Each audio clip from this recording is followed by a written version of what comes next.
is what they call the Sarah Bernhardt cutter. This was invented by the head chef of the Imperial Hotel in the city of Berlin, Germany. You place the screw into the center of the vegetable. Twist the vegetable until the threads catch a hold, then you wind this up. You keep winding until you utilize the whole potato. The faster you turn, the quicker the slices. Why, ladies, here's a machine for slicing onions. The first onion that you slice with this cutter, you'll bless the day you've got a hold of it. Every slice cut exactly the same thickness, every slice cut the same size. In making what they call a rosette, pull the vegetable out like this. Pin the ends together with a toothpick. Drop that potato into the hot fat and fry it. That will come out like a donut, golden brown. If you're serving a nice fish dinner, a little parsley goes in the center with the fish all around it, makes a very appetizing dish. Did you ever try to slice onions with a knife? You know how you get one thick slice and one thin slice? Run the knife through the center. That will separate each slice individual. Almost like magic, there is every slice cut exactly the same thickness and the same size. Wouldn't you like to have a set like this in your kitchen? Why, of course you would. Now don't forget, attend this theater every week and receive this 12-piece fascinating.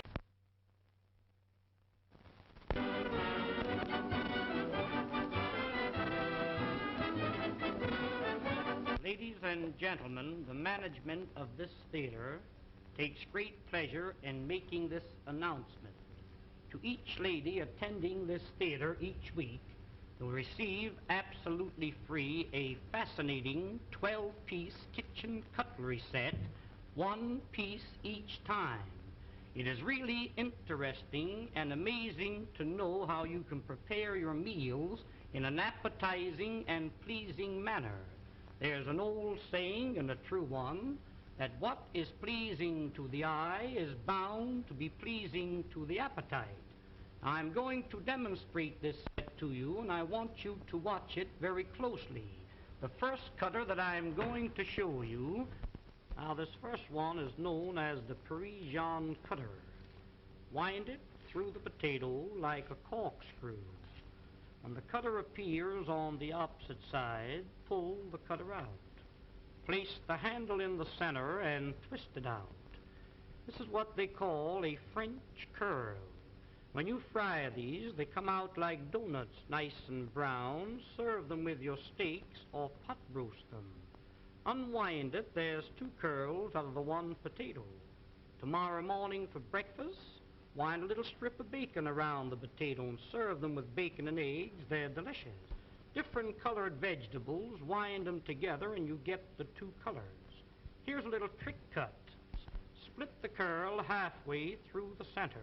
If you're making a shrimp salad and you happen to run short of shrimp, mix these in with the regular shrimp. On my word, you couldn't tell the difference until you start to eat 'em. Now the rest of the potato, you stuff it. We'll call this a little chicken. We'll call this here some hamburger. You might have a little meat that's been laying in the ice box for a few days. Chop the meat up fine, season it highly, stuff it into the center of the potato and bake them with the skins on. When they're done, cut them in two. Serve them on the half shell, just like that. Serve them in slices when company calls. The more company you have, the thinner you cut the slices. If your mother-in-law calls, give her a beak piece like that. Now the second tool in the set is known as the garnishing knife. Everything you cut with this must come out fancy. Watch this, please. You cut down, you turn the potato, and then you cut through the edge. First one way and then the other. Sweet potatoes cut like this, drop them into a little batter of pancake flour and fry them.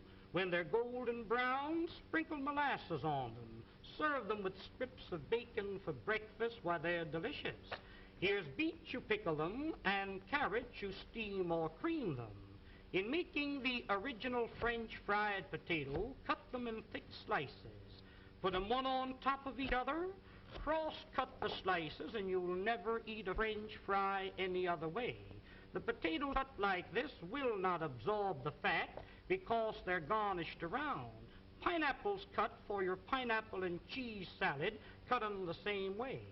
Here is one, and this is a dandy. Cuts any thickness or any size. Open it for a thick slice, close to the top for a thin slice. Saratoga chips, you can make them for 3 or 4 pennies a pound. Just pull the blade towards you like this. If you want the slices thicker than this, open the blade, there's a thick slice. Shoestrings for your Friday fish dinner, cut them down like this. Chop them up for your vegetable soup. What this knife is really intended for is for cutting the cabbage. You know the old-fashioned board, how you rip and tear, sometimes nipping the ends off your fingers. Lay it flat and pull it lightly towards you over the cabbage. The weight of the knife across the cabbage is all that's necessary. Why, ladies, when you get slaw cut as fine as this, you'll certainly appreciate eating it. The crowning feature of the set is the cutter that I'm going to show you now.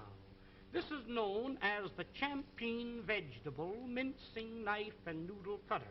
Now, when you want to make some real fine noodles at home, you roll the dough out like this. Dip this into a little flour so it doesn't stick to the dough, and as you roll it over the dough, that will cut the noodles in long strips 10 at a time. Did you ever try to chop up a little nuts for cake? Why, I've seen ladies chop nuts and the nuts land up on the ceiling. Sometimes you chop the ends off your fingers. When you want to chop up a little nuts for cake, cooked meat, clams for chowder, soup greens to throw into your soup, making a little pepper or chicken hash is just a few strokes rolling it up and down. Why, here is without a doubt the meanest thing in the world to cut parsley. Put that in a grinder, you really grind it too fine. This machine, instead of crushing the parsley, cuts it quick, clean, and dry, leaving every bit of the juice and every bit of the flavor. Now, to clean this machine, you press the button. Rinse it out in a little water.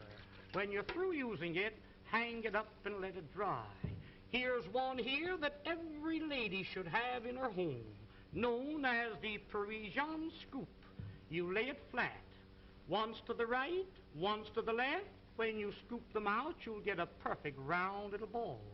You can pot roast these, cut them out of cheese or cut them out of butter. When you're serving a fruit cocktail in the summertime, take your fresh cantaloupe, scoop them out like this, mix them with apples, pears, and watermelons, makes a delicious fruit cocktail served with a little cracked ice like you see here. But here is a tool, ladies, if you ever do get it, you'll thank the day you've seen this demonstration. When you press, it locks. It's like a pair of human hands. Reach in the oven and take the biscuits out of the oven. Ever take the hot potatoes out of the oven and burn yourself on the elbow?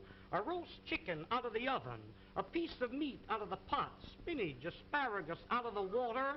Why, around canning season, when you're preserving the fruits, to take the hot fruit jars out of the water like that, that machine is worth dollars to you. And here's another one that I really know you'll enjoy having in your kitchen, known as the safety grater. No doubt you're familiar with the old-fashioned grater. I've seen ladies take a grater and rip the knuckles off. When you want to grate up potatoes for delicious potato pancakes, this has a smooth, flat edge, impossible to cut yourself. Just like you were washing clothes, you rub it up and down, and you really grate your vegetables real fine, retaining all the flavors and all the juices. Breadcrumbs for when you're serving veal cutlets or anything like that. You want a little breadcrumbs to fry your fish in? Why, there's the greatest proposition in the world. Use that for coconut, cheese, or horseradish. When you're through with it, Just hit it down like that. That knocks all the food out. Rinse it out in a little water and hang it up and let it dry. Now here is a stone made of carborundum and sapphire quartz, which is made purposely to keep these knives sharp. When they get dull, a few strokes over the edge like this, and you can put a keen cutting edge on it. If you have a dull knife or a dull pair of scissors, an old sickle or a scythe, a lawnmower, cleaver, an axe, there's a tool that will really put an edge on the knife so the knife will really cut for you. I just want to give you an idea of how sharp that knife really is when you sharpen it with that stone. Ladies, I've seen some of you try to open up cans. Now, there's a can of Campbell's baked beans. I've seen ladies open up a can and you poke a hole in it, go around the top, hippity-hop, and your finger slips. Let me show you a real proposition. Look, lay it on the can, lift up the safety, and turn the key. That locks itself on the can. No harder than you were winding up your watch. Wind up the key and that'll cut the top off of the can slick and smooth. Notice how the end raises itself up in the air so you can lift the lid off, giving you a clean, smooth edge. Now that can be used for sardine cans, square cans or round cans, exactly the same way. Now this tool here, my dear friends, needs no introduction. This will save you on an average of $20 to $30 every year you use it as a peeling knife. Here's a grater for cheese, coconut, or horseradish, a fish scaler for scaling your fish, and when you're coring your apple, it's just a slight twist of the wrist, and there's the apple core. There's one more tool that I want you to see, and I want you to watch this one very closely. Many a times when you're baking a pie, you have a pudding in the oven. I've seen ladies wrap a towel around your hand, and many a times you burn your fingers. Hook this onto the pot like this and lift the hot pots off the top of the stove.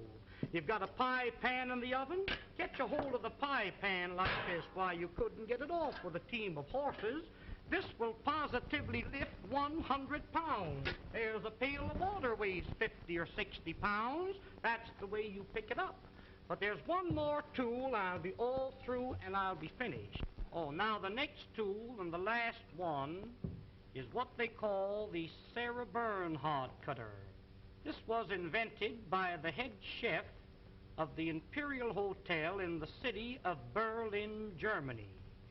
You place the screw into the center of the vegetable. Twist the vegetable until the threads catch a hold, then you wind this up.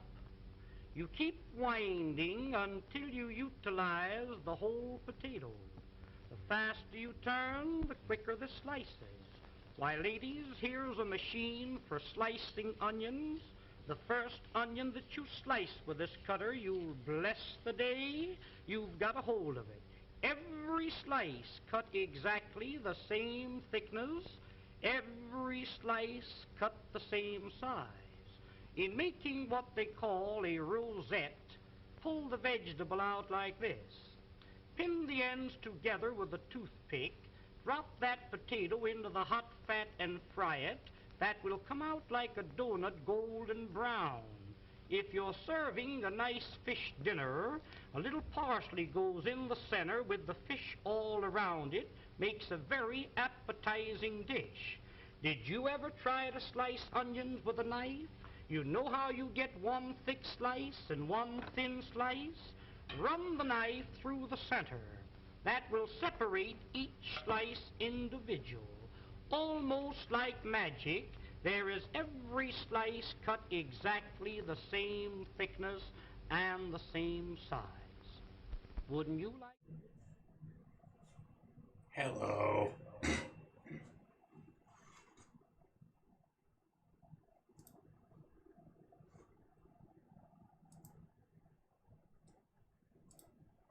Okay, that should be a little bit better now. Now that that is muted. Yeah, that video is quite hilarious, and I might be sticking with that video pretty regularly here now, because I'm finding even the other ones all the other videos that I've been doing have been public domain videos, but I'm still getting copyright strikes on them because they have clips of audio in them. It's rather ridiculous. On YouTube, that is. So not actual DMCAs, but they're demonetizing. Or attempting to. I'm disputing a couple of them to see how it goes.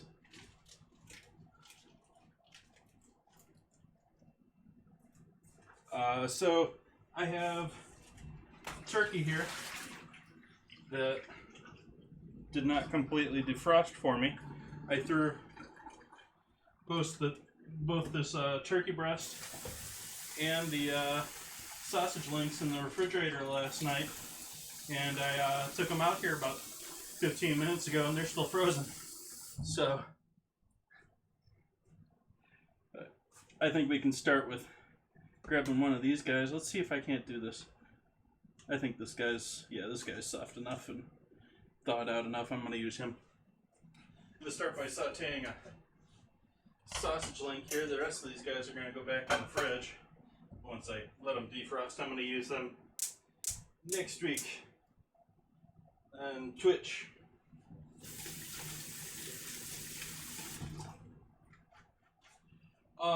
Like I said, I have no idea. I have gotten demonetizations on 2 different videos that I've been using in my intros, even though, you know, neither one of them plays a long song, and both of them are like government-made videos.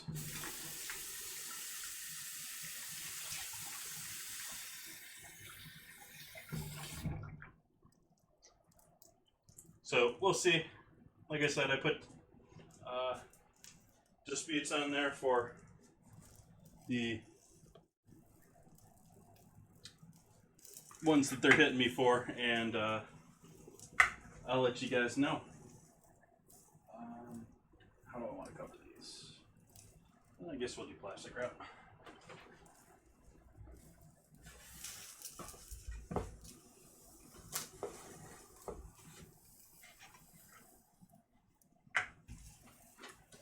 So how is everyone today?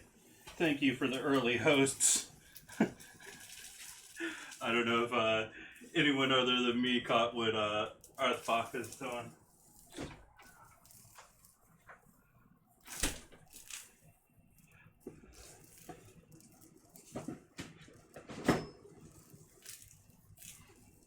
But hopefully everyone's having a lovely day. I have changed my plans up here a little bit here, trying to figure things out going into switching over to Twitch. Was originally planning to do chicken stock on Sunday. I think that's a much better plan to do on Wednesday, so I'm going to do chicken stock on Wednesday. And I'm going to do like an all-day stream on Wednesday for my first stream on Twitch in order to get everything smoothed out and working properly. And then I'm going to do the ham leg on Friday.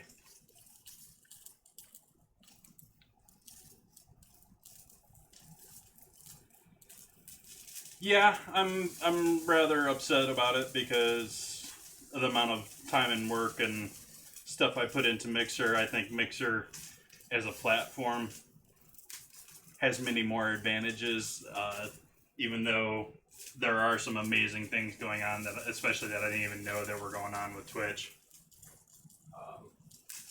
But turn the fan on high and I cut the mic in back.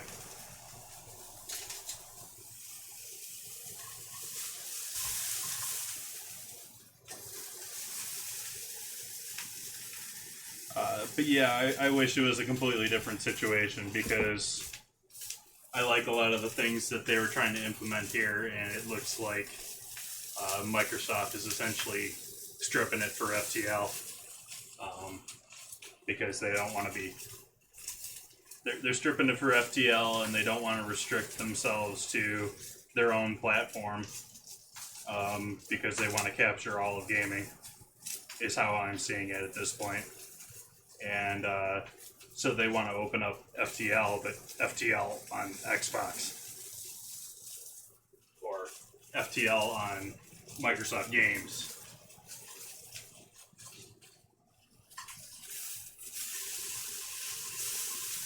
not too worried about this busting open and looking disgusting here because I'm going to be chopping it all up and using it for sauce. Oh, sauce. Gonna sauce it up.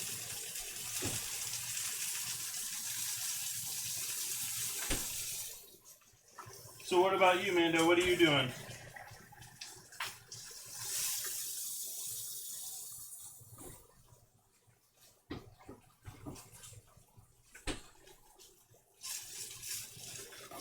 I sort of luckily already had things semi set up on Twitch, so this shouldn't be too horrible a transition. I'm waiting until...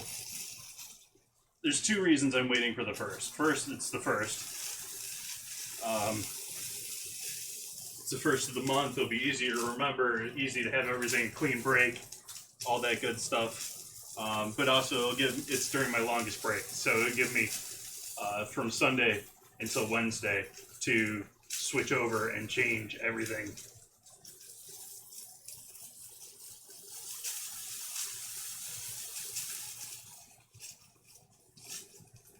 All right. You have Amanda Serrar as your Twitch name, or you have a different name? Hey, Otter. Thanks for stopping by.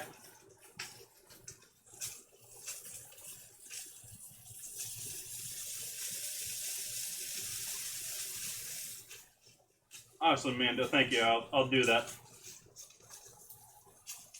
I actually haven't done that. I've been doing my best to try and find people on my own and follow them, but I haven't gone through the ones that have found me, and I haven't sorted out the ones that I haven't followed back.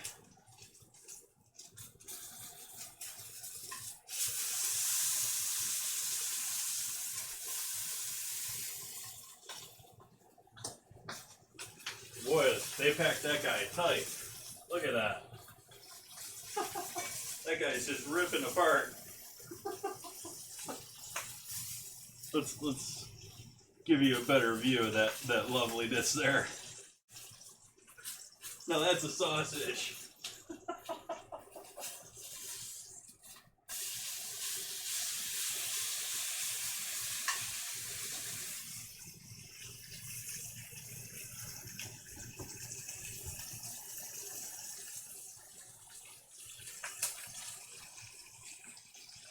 Nice, nice. I appreciate that.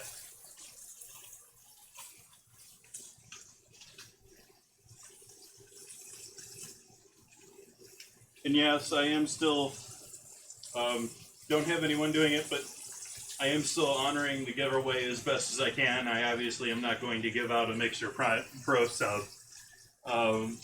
But if we do get people joining in, I will honor their image in my slideshow. I'll collaborate with them for a dinner, and I'll send them out one of the towels to a U.S. address. Cut the heat on that, let that guy just chill out for a little bit.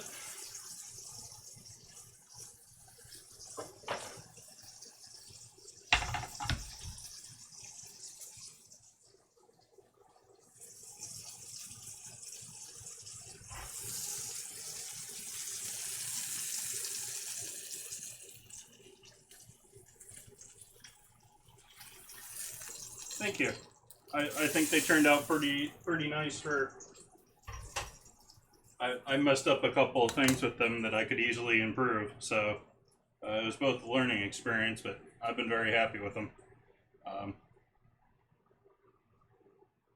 I think I'm going to go with all watercolor in the future here because that's going to take the heat, whereas the plastisol doesn't. But otherwise, very happy with those. Yes, yes. This did fade. This looks the toque. It doesn't come out great on camera. Let's see if I can get a little bit better here.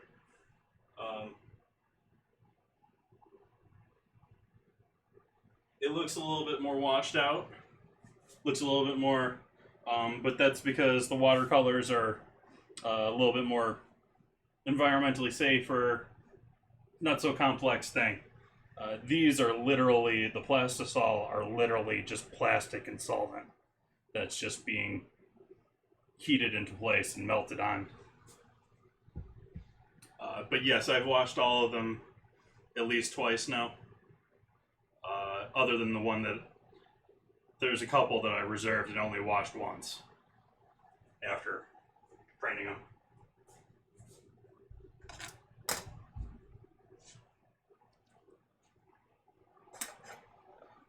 And I'm going to continue to do those. I'm going to do shirts. I'm thinking of doing t-shirts for my... I'm sort of torn because I like having a taller shirt, but I'm thinking of doing t-shirts and having a logo like right here.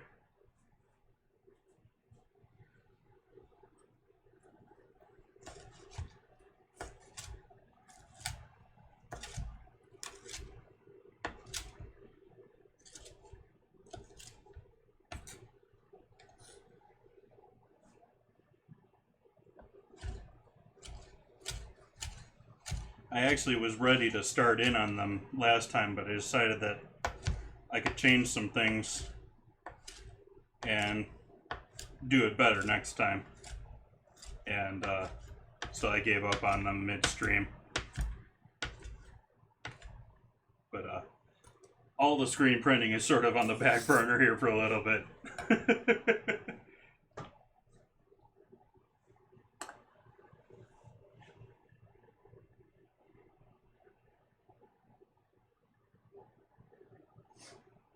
Yeah, I understand that.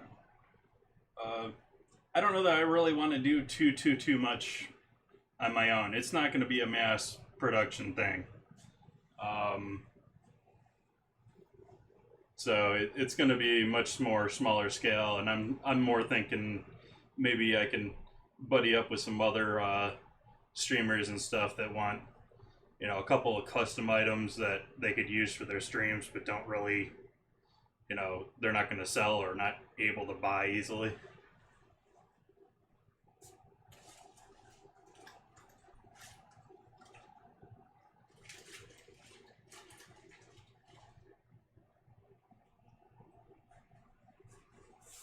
Okay, back in the pan here, we've got our fat from the sausage.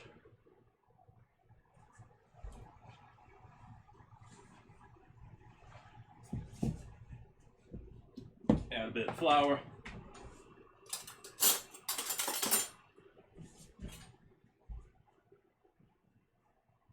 Oh, that's about 2 tablespoons. It's more than I probably need.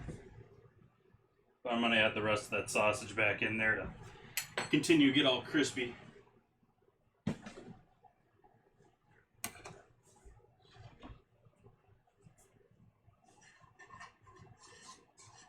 Yep, that's more than I needed. But, hey, what do you know, I got some lard.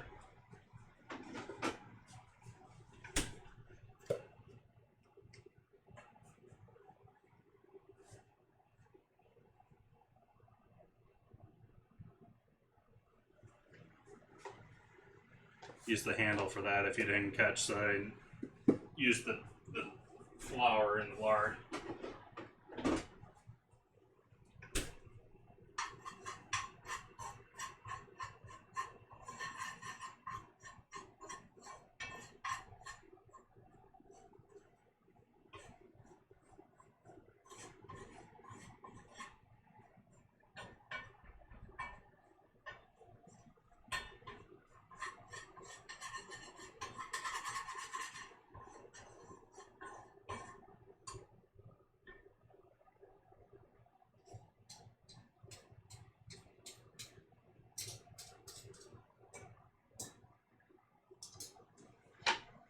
Sausage back in.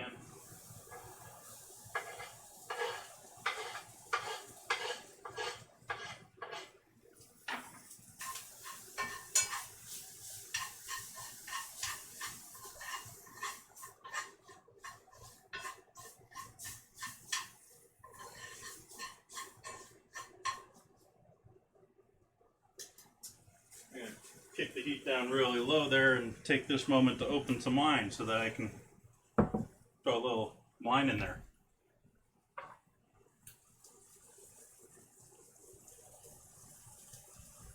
So, drinking Chardonnay tonight.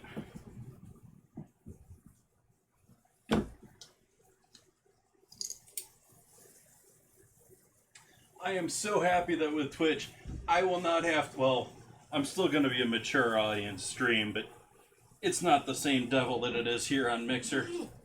I mean, if there was one big complaint that I had about Mixer is that I'm 18 plus because I'm drinking alcohol. Seriously?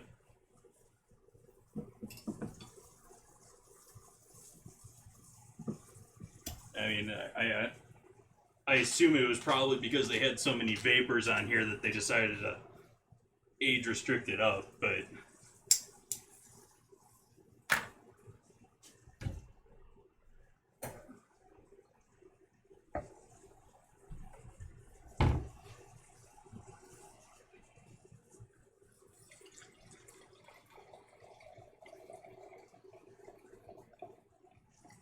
oh boy, that's nice and yellow. That ain't straw, that ain't gold, that's just yellow. That's smelling nice though. Nice and minerally. Let's add a little of this wine in there.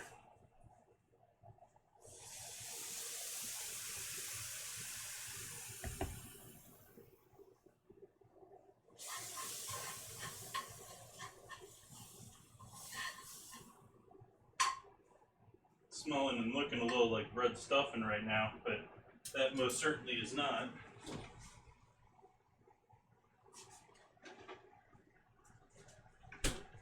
Now for the fun parts here, a fair amount of half and half.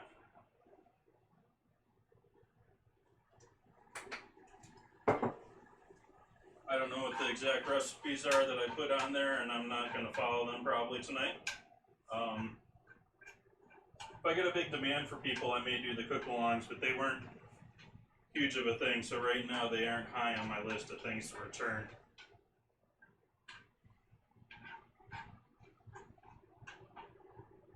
More of a, not that I have any problem doing them, it just seems that there's other things that I could focus my time and effort on and be much more successful with.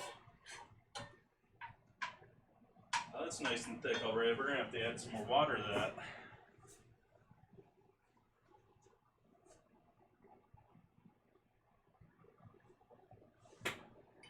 A little more half and half, a little bit of water. Turn the heat back up on that boy.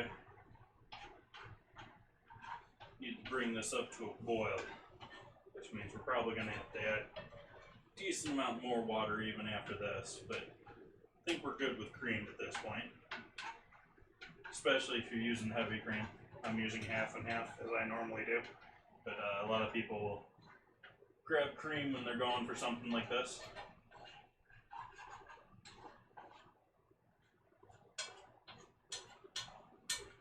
And it will give you more fat, and it may end up being a better product. See, this is already thickening up again.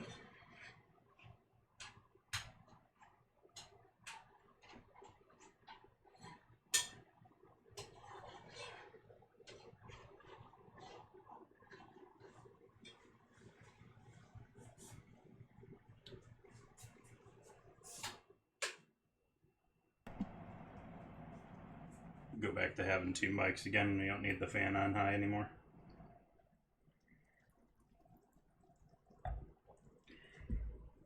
Oh yeah, that's lovely. Let's see what we're getting. See what names they can put in my mind here. Undertones of vanilla and toast.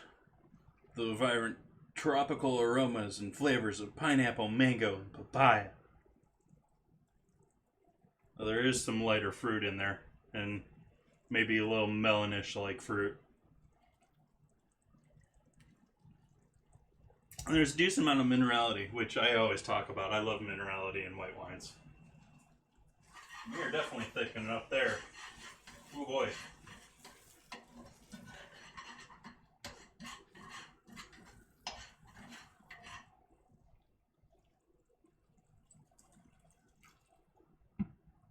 I'm not too worried at this point about adding water because we're going to let this sit here and simmer until we're done with everything else. So this is just sort of get it done, get it out of the way.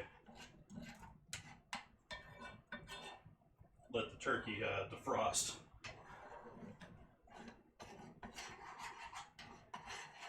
And this is still going to thicken up again. It's amazing how much roux. That's the real problem with roux compared to, say, a lot more modern recipes, or a lot more modern cooks will rely on prepared starches, and it's because they're much more precise, especially if you're in a restaurant and you want to replicate the same dish over and over again. With roux, it's much more of a judgment, and because the effectiveness of the roux depends entirely on how you make the roux. So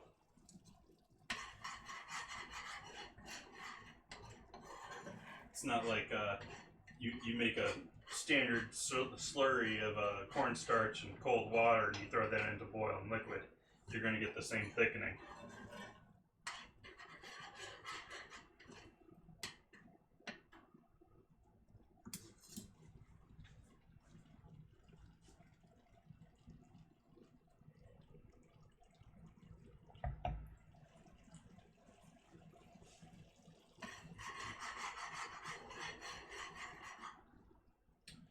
Okay, that's up to a nice boil.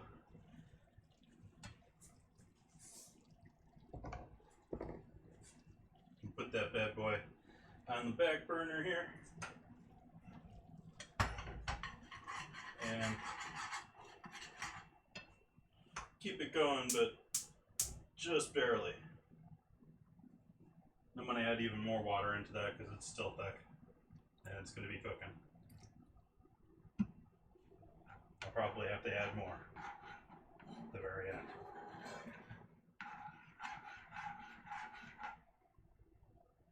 But we want to cook this. That's the other detriment to using a roux is you got to cook it for about 20 minutes. And I think the flavor is a lot better with it. I think the flavor is much better with a roux, but it's a lot more complicated, and it can mess things up for you. That doesn't view much for you, does it? You're not seeing much there, are you?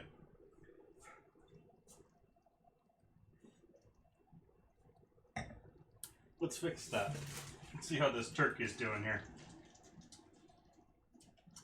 Still feeling mighty frozen. Put you back into that mildly warm water that's probably starting to cook the outside. Let's get our gratin going.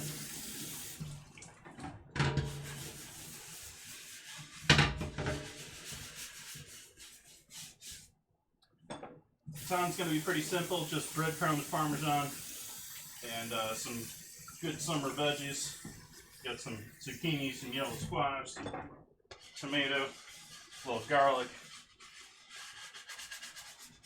Just yumminess.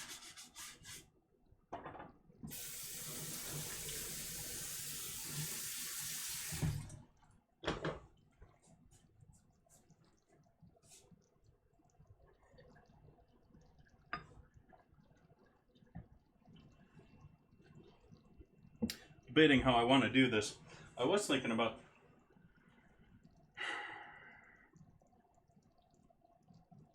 I could do that.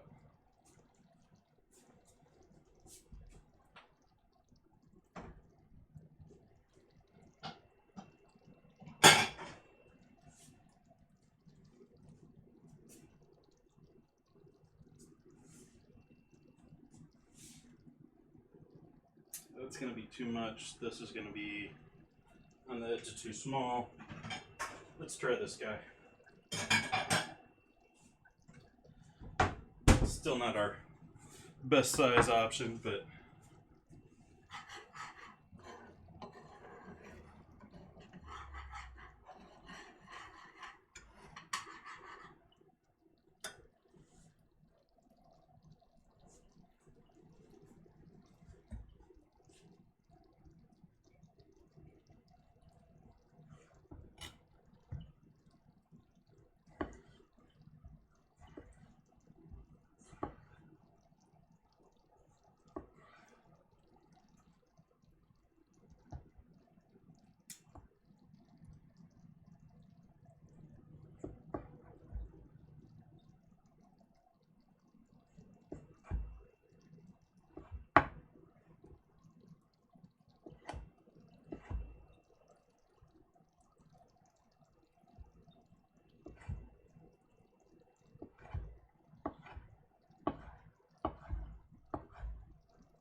In other good news, I got my Pot to Cuisine name on Twitch.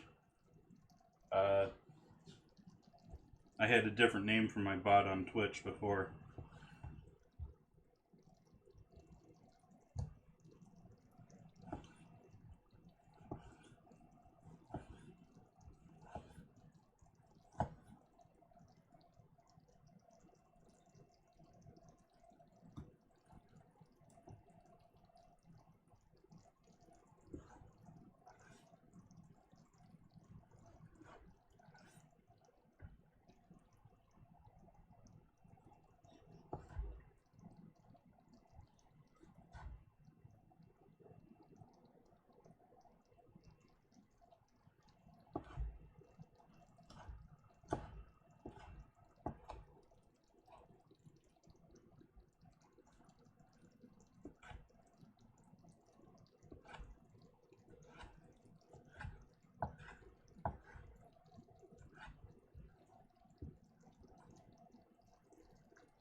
Oh, I got some peppers too. Let's throw a pepper in here.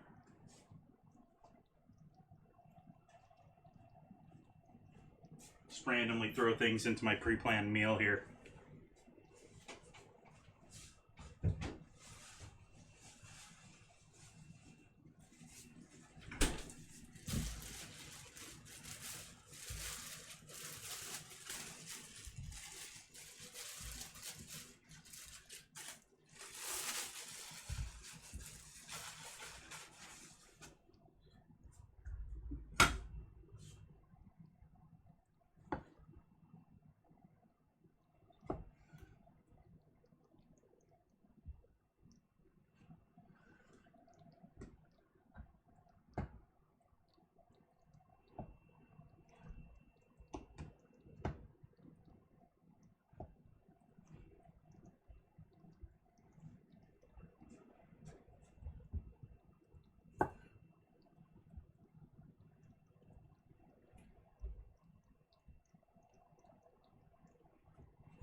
You know what that's from? I have no idea. It seemed familiar to me, but I don't remember it.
that it is.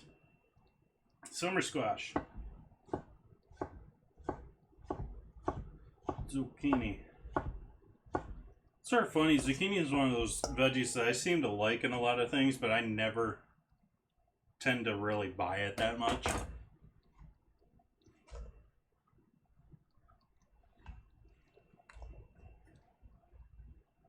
sort of like seafood. I like seafood, but I hardly ever cook seafood.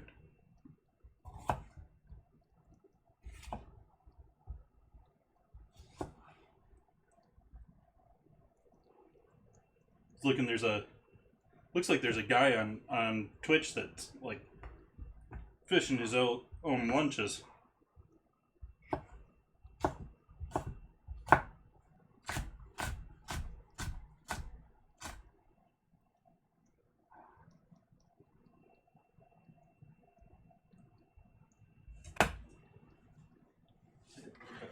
Sauce back here, make sure that ain't sticking too much. It is slightly sticking, but just not giving me any problems with sticking.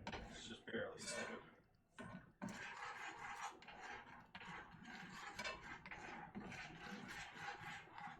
That looks like perhaps a little thin, but that's looking good for gravy. Just needs a bunch of pepper as far as I'm concerned. Maybe some salt.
So if you're still lurking out there, Mando, I'd be interested to hear what you're doing with your apothecary.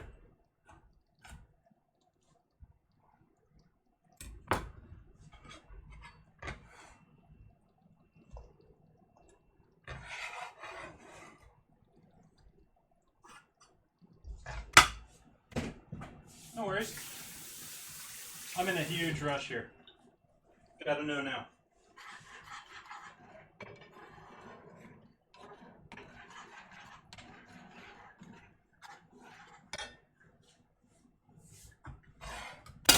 Garlic. Garlic.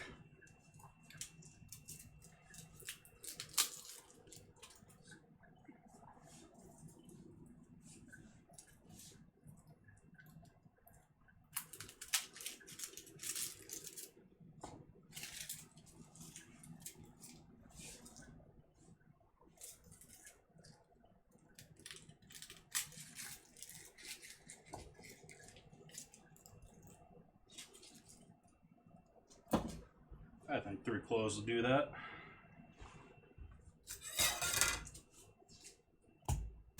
That's more than 3 cloves though. It's like 6 now.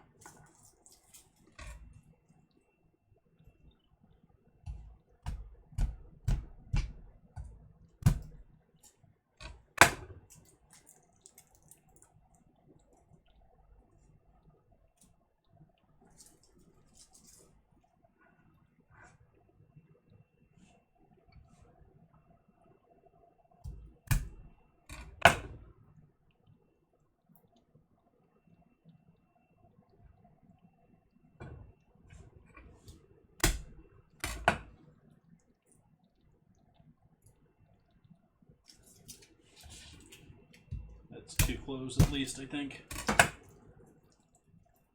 Maybe not.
This next part to this recipe is a little bit of a guessing game.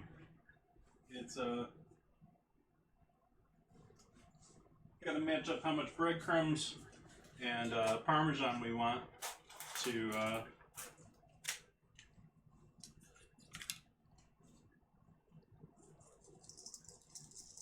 how much veggie we have here, and you will need more than you probably think, because those squash are going to break down, that tomato's going to break down.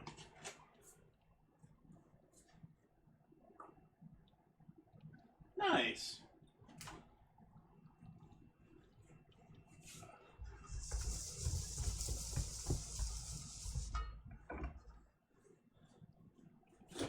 There are a fair share of such places around here. That is, since it's Northern California, we have our old school hippie culture still around a little bit.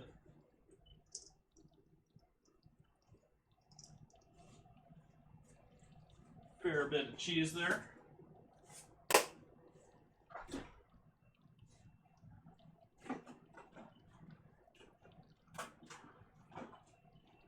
I don't remember if these are in this or not. I'm just freewheeling at this point. I'm sort of giving up on the cook-along recipe. And just making what I said I was going to make. Actually, I might skip the cookies too. Just because I don't feel like making cookies.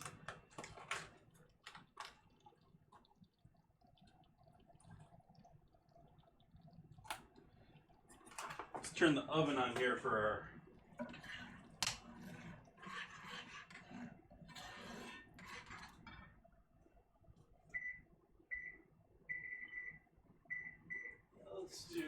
let's do 325.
Cool.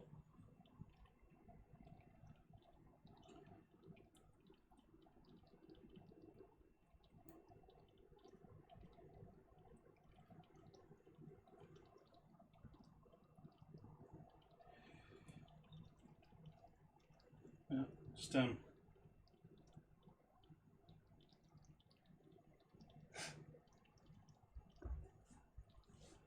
So I was watching Ninja's brother on Twitch last night, Bearded Levins. I was watching him almost entirely by chance. I was in no way looking for him. He had bought a brand new pellet grill and was trying out smoking new things on his pellet grill. It was supposed to be an all-night stream, and I don't know if it ended up being or not, but he most certainly set his pork butt on fire. So if you want to go see some hilarious pics of a giant smoker just up in flames, that was a good time last night. I was laughing.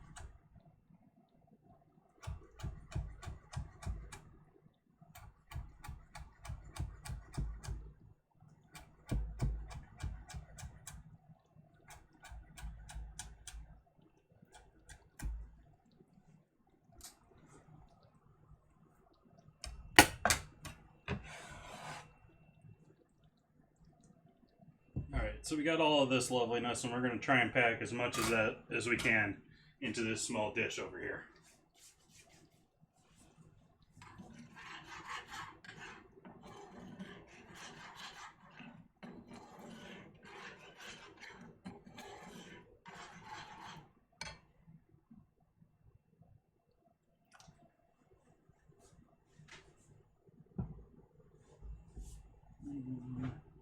My favorite spoon. Where's my favorite spoon? What did I do with my favorite spoon? I put it in my wrong place.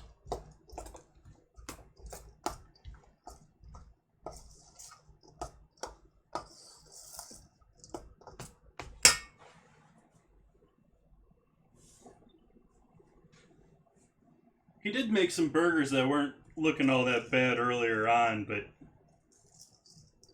as he himself admitted, he should have seared them better. But yeah, he just completely messed up that pork butt. He put it fat side down and exactly against the flame, and like 20-30 minutes in, they're like, is this supposed to be flaming?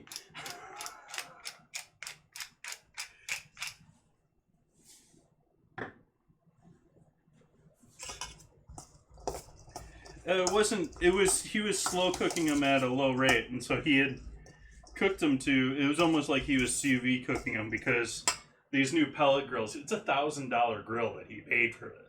He bought. I mean, it's a ridiculous waste of money. But I'm saying that now. But yeah, it's.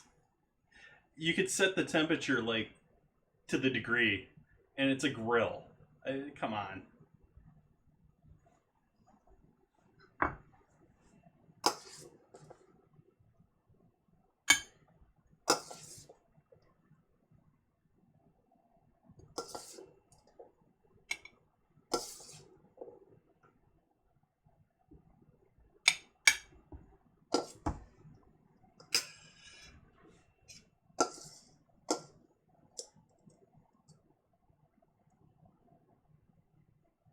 Nope. Starting on Twitch on Wednesday.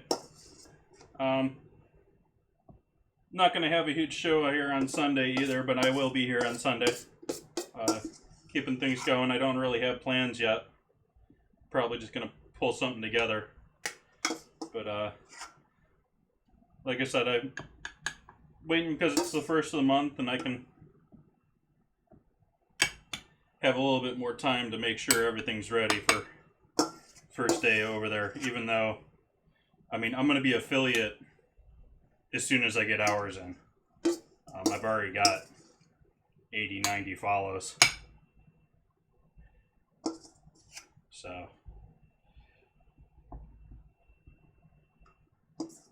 should be in a better situation than I was here, but I always thought that was the case. I always thought that I could have been streaming on Twitch and made money much quicker, but the thought was, being the small fish in the small company or the smaller streaming platform, that I would benefit more if Mixer hadn't shut down.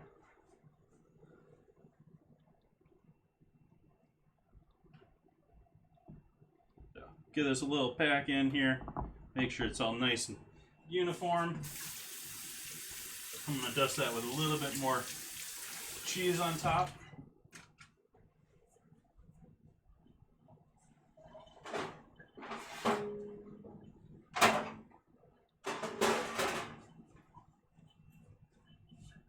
Now let's do a piece of parchment too. Just because that thing's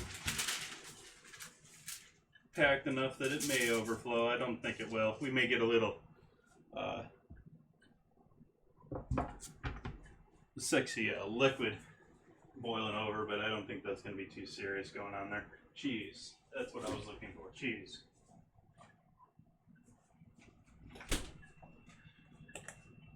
Let's thank you for the host, Hannock.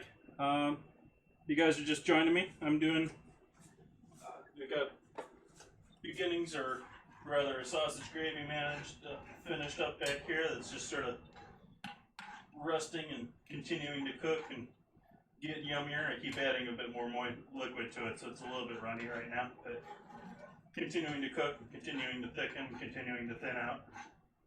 That sort of fun game. We got the veggies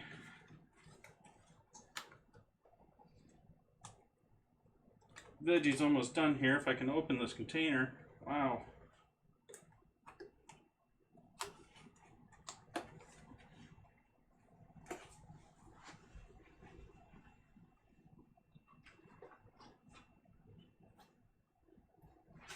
Pulling out the big guns here.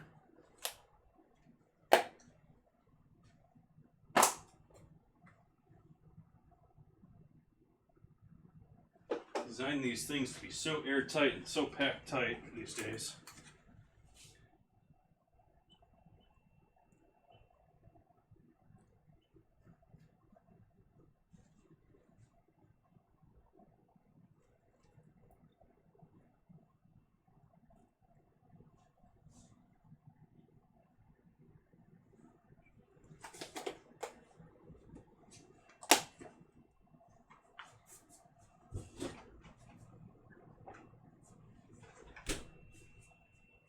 Set on this, set on that.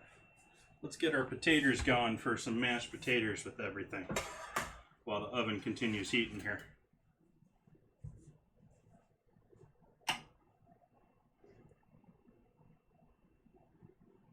Been sort of neglecting the wine, but I'm liking it.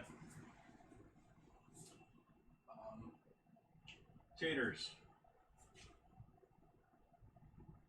Where's my taters? Do I have any taters left? Did I use them all up or something?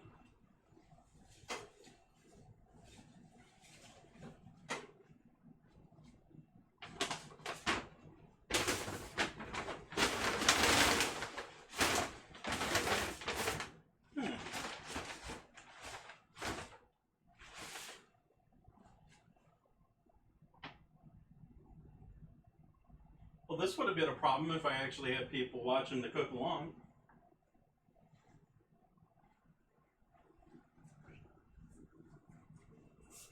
I don't got any taters.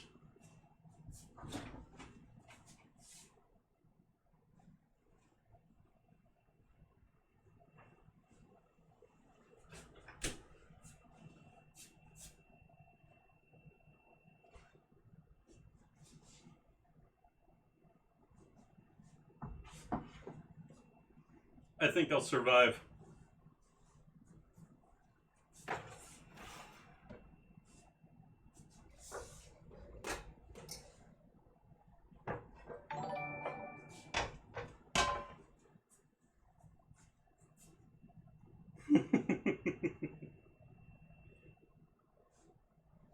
potatoes.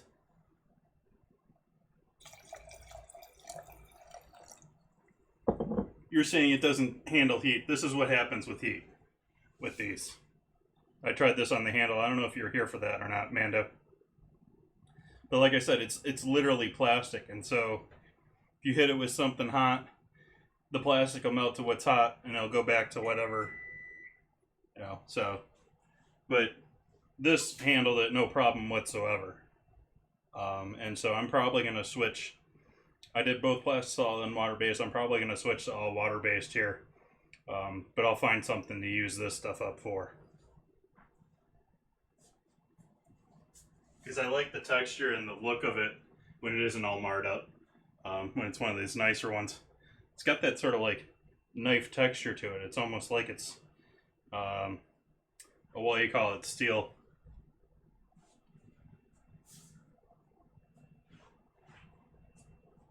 Thank you for the auto host. Auto host always appreciated.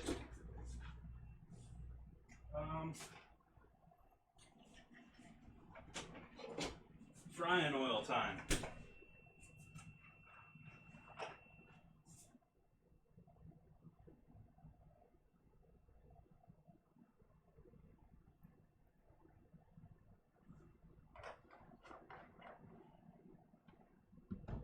Oven's on.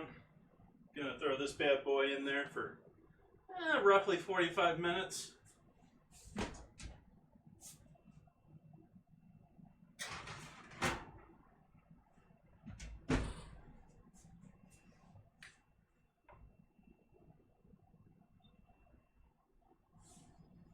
Move him over here.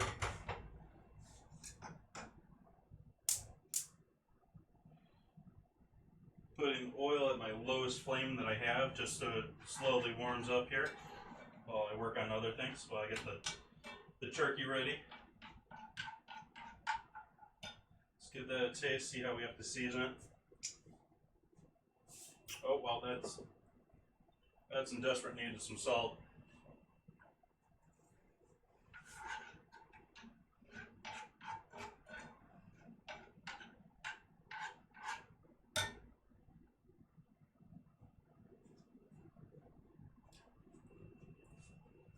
Much better. Gonna add a little bit of pepper too.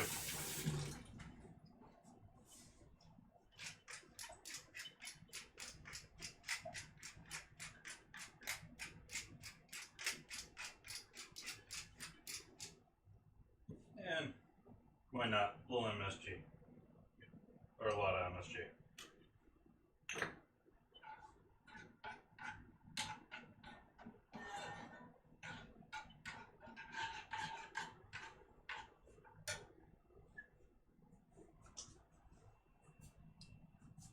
Oh, we're getting there.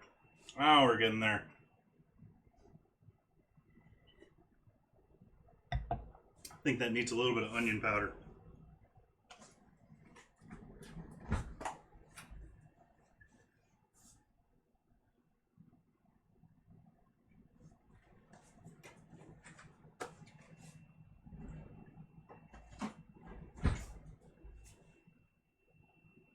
Someone was mentioning earlier today, I totally forget who it was. It's a good sign that there's still people with auto hosts out there. That's sort of cool. It means that not everyone just up and said screw this and deleted everything.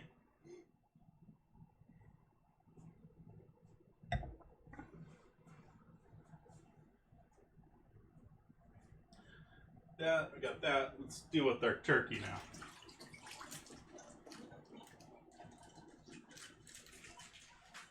Hopefully we can slice this nicely. I haven't looked at this at all.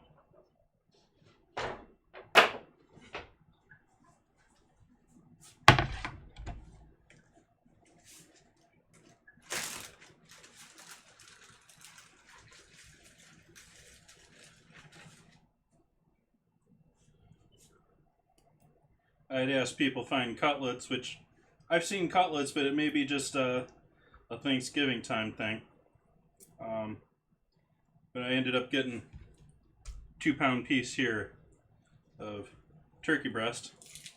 So let's see what we can come up with here as far as solid pieces that I can use for pounding out and frying.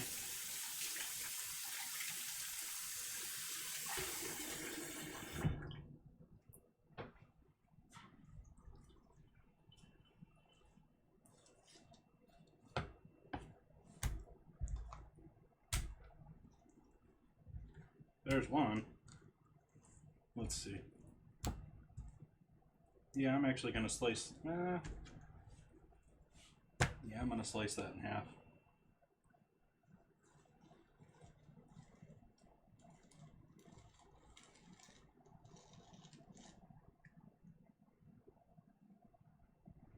This being the tenderloin here of the bird. Actually, I should have planned that a little bit better here. I could have pulled this sinew out of here, which I'm going to now.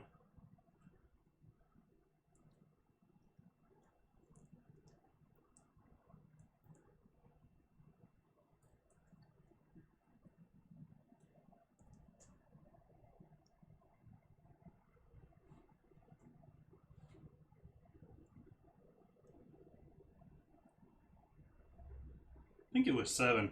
I've been watching 7. I never used to watch 7. I've been watching 7 since Monday now.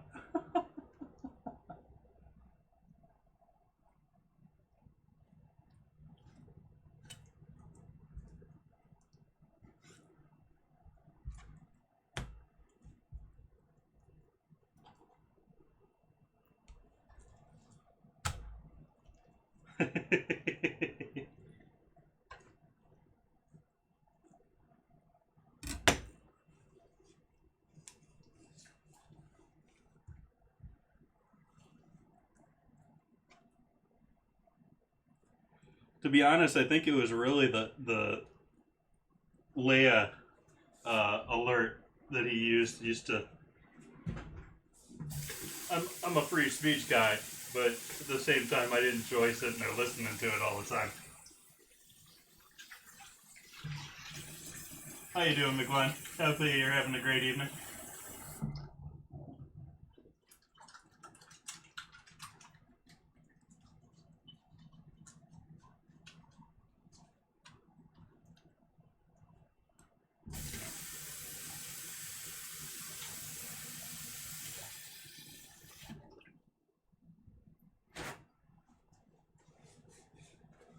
I am quite lovely.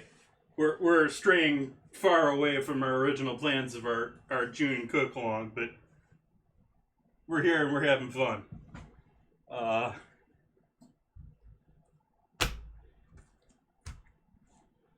Let's see, that's about right. We'll do this guy in half. We're gonna have lots of turkey here.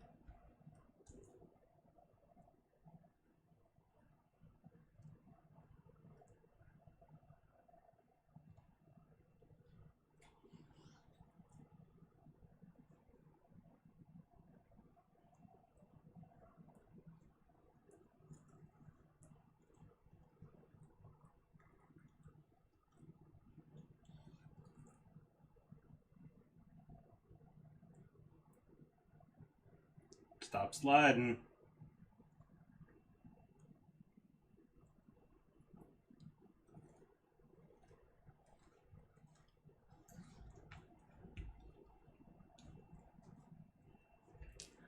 So we've got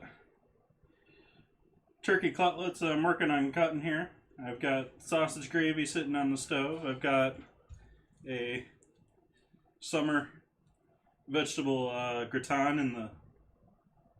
Actually, I don't know if gratin's the proper term for that. I'm going to have to look that up. But we got summer veggies in a dish with other good stuff. We'll give these all a little pound out here. Pull out my favorite tool. I don't use this guy enough. I think this is a hilarious tool.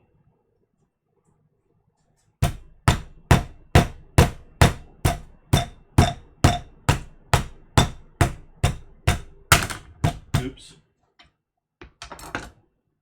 It's even got a notch there if you want to wrap butcher twine around it and make it like a proper handle to do quite a bit with it.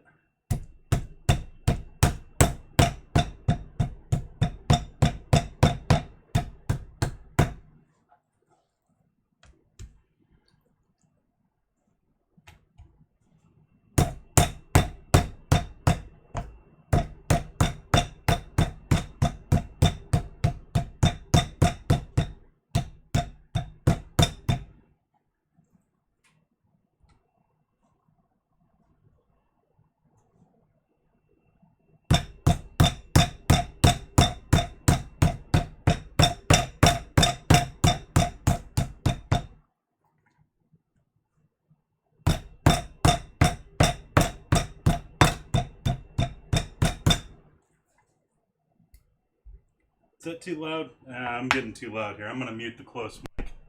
Sorry, I didn't realize that.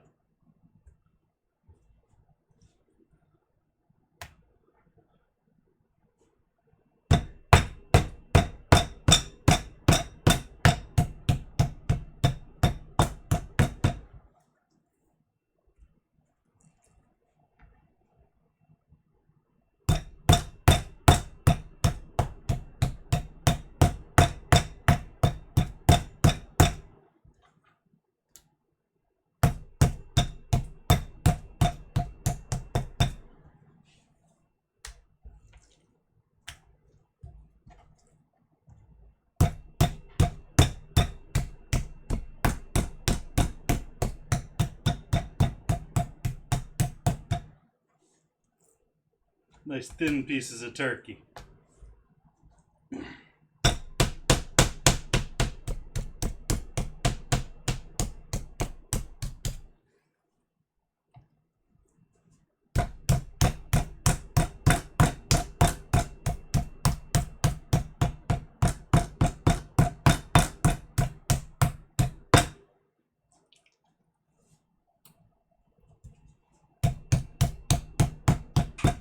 It's still pretty loud. Oh, it's because I didn't actually mute it. Oh, lovely. Huh. Well, I'm done now. If you guys want to unmute me now.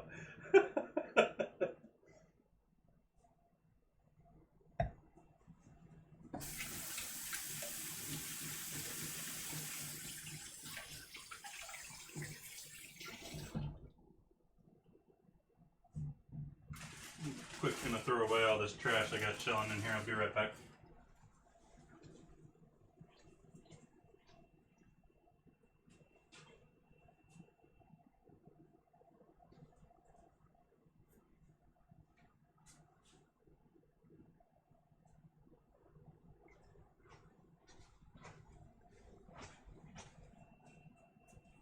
Okay, so let's get into the fun stuff of coating these guys. This looks like a good candidate for flour.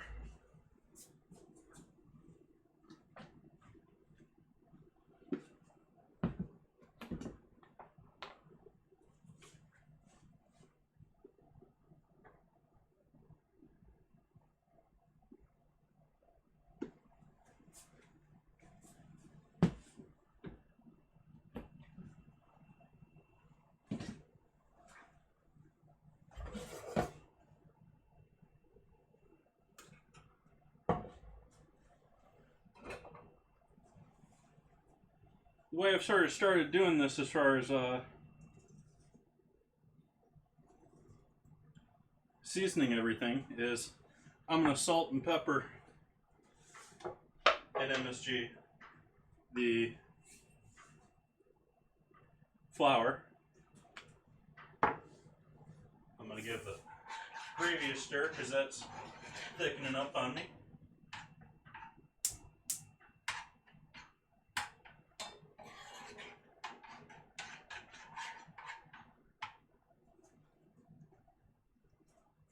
pepper.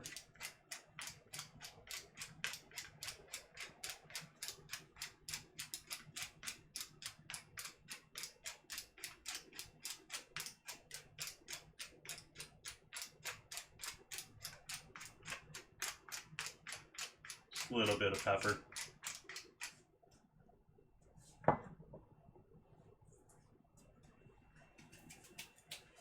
Let's see, we got that. Let's do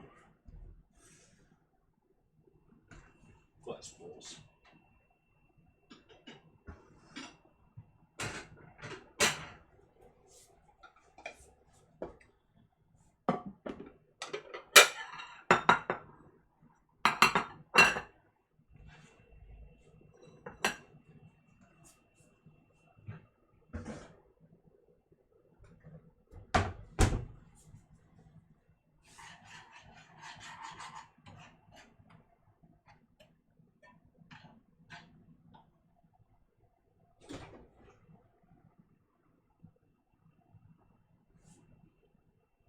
Eggs, where are you, eggs?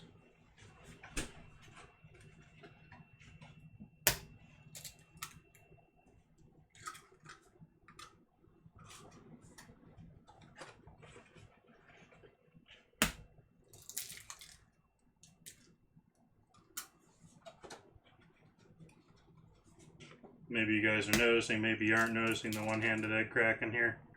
Oop, got a little salt in that one. Went to bragging.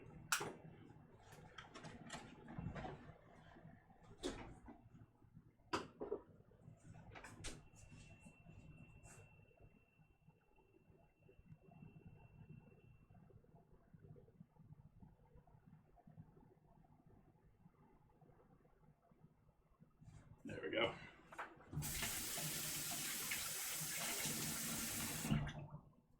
Going to move the turkey off of the board here. Out of the immediate way. Check on our oil, make sure that isn't getting too hot, that it's not smoking, so I'm not worried about it too much. I'm going to turn the heat up on that a little bit. Almost to a boil temp there now. We got 3 eggs. Gonna add a bunch of salt. Bunch of MSG. And a bunch of black pepper.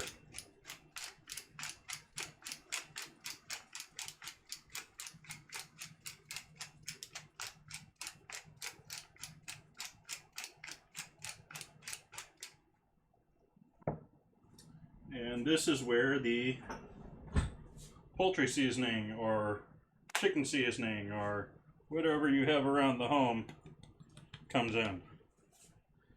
I actually very much like adding my seasoning to my eggs. I think it distributes much better. I think it better evenly coats.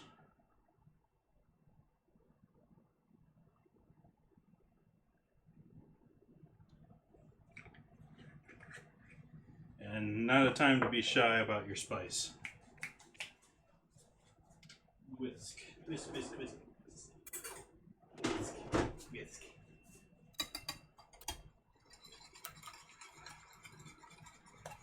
Especially when you're going to spread it all over the cutting board.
So that's not looking very red, but that's our egg and red red chicken seasoning.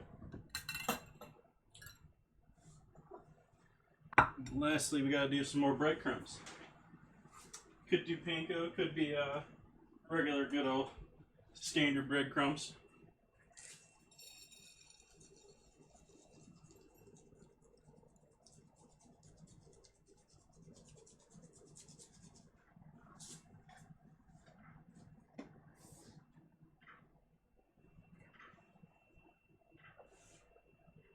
And because I got it. But you don't really need to add the spice nearly as much as the outside. And I'm going to add a little smoked paprika to the outside here, if only for maybe some color.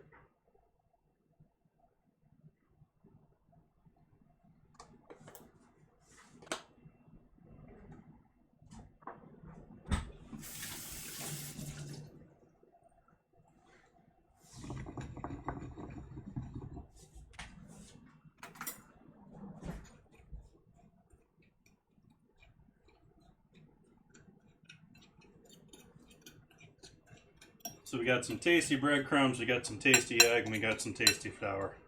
I feel like I'm Emerald right now. Seems like what his show was so much.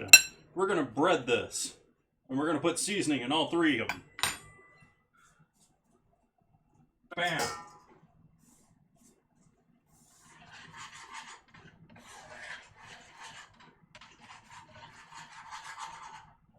I actually feel pretty sorry for Emerald. Emerald was, if you guys aren't familiar, if you're listening, he basically was destroyed by the 2008 crash. His restaurant, he ended up selling all of his restaurants out to Martha Stewart because he had employees that he had to care about and he didn't have money. And so now he's sort of a pawn for better living.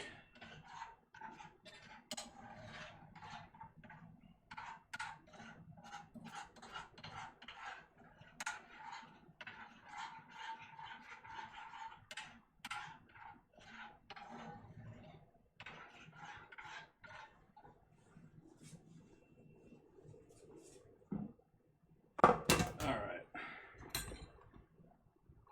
Got these sort of setting backwards here, but I think we'll be okay. I need a plate. A plate. And some turkey. Let's see how we're doing on heat here. Okay. That's going to need to substantially increase here, so we're going to increase that heat. That flame.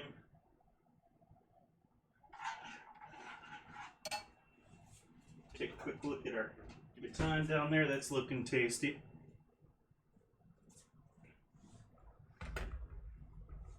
Still don't know if I should be calling it a gratin.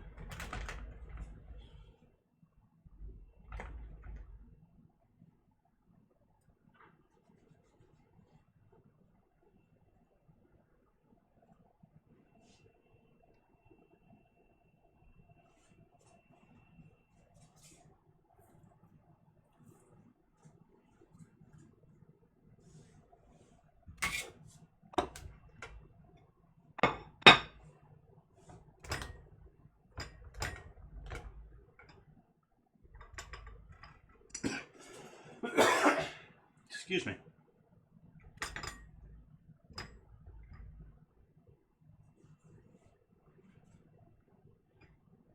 It's now completely coated in egg and seasoning and loveliness there. That guy is ready to go. Make sure we don't get any flour bubbles.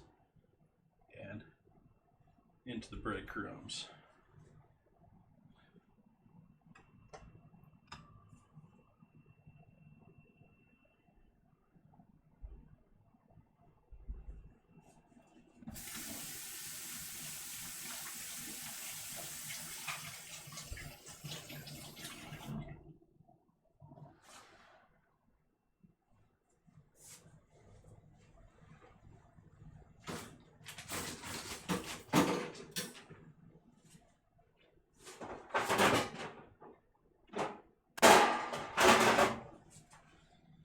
also going to need a wire rack here set up for pieces of fried turkey when they're done.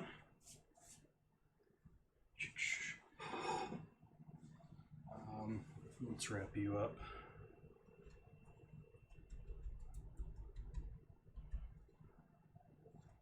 That's looking like that's going to be tasty. Tasty.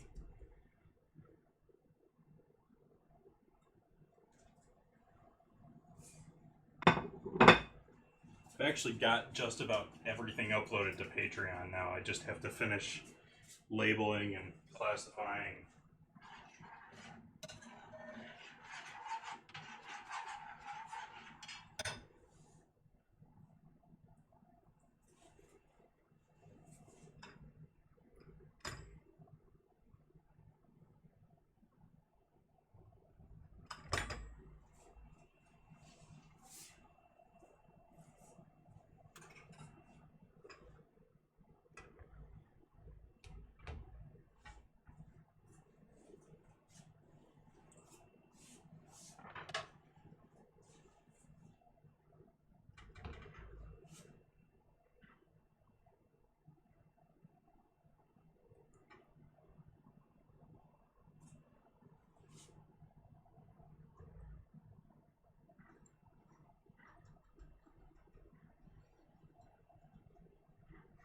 Frying turkey tonight. Sorry, I missed you there for a second.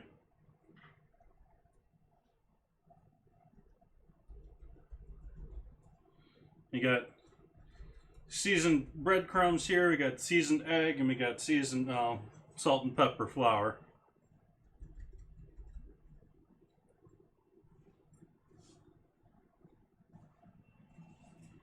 And I got lots of turkey.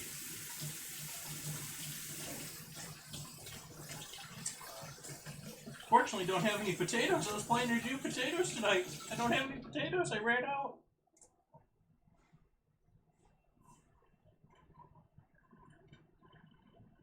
That's pretty much what I did. You can typically find cutlets, but yeah, I found, well, I bought from Whole Foods a 2-pound piece of turkey breast, and they sent it wrapped like a roast with that cheap webbing on the outside of it. And I just broke it down into large slices as much as possible. Could do this just as easily. I've done this with ground pork, and it's great as ground pork too. Well, I've done it a couple ways as ground pork.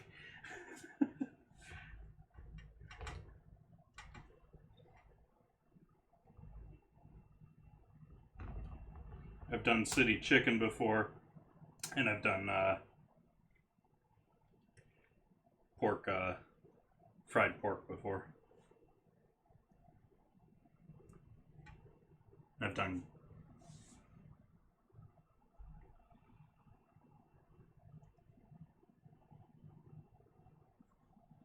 nice. Yeah, I'm just basically treating it like fried chicken here. I'm just using turkey breast that's sliced thin and pounded out a little bit. Make sure it cooks through evenly.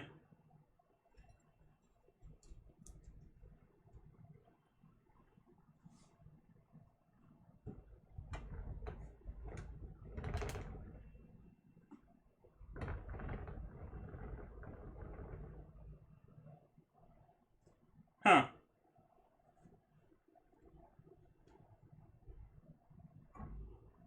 That's sort of funny because I can't hardly ever find cubed pork. I'd love to be able to just buy some pork stew meat. There ain't no such thing around here.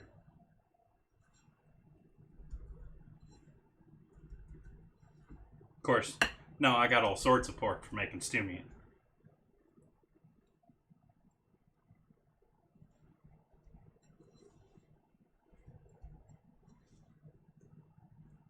Gonna need more breadcrumbs here. Probably gonna need more egg too. See how our oil's doing here. That should be heating up nicely now.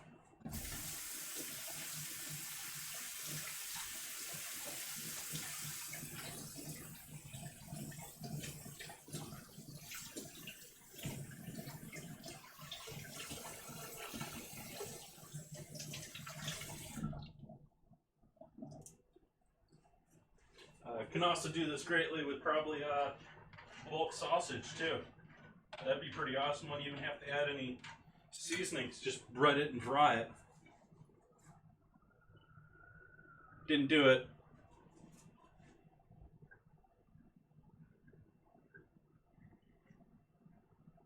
I don't know if you caught the sirens there or not. They're gonna figure out where I live.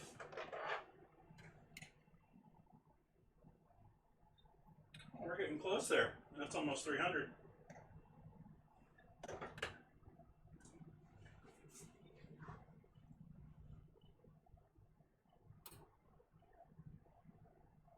I don't refuse to. I have a rough time following recipes. I can do it, no problem. I can be you want me to replicate a recipe, no problem. But just in general, I'm gonna freewheel and change things and do it the way I want to.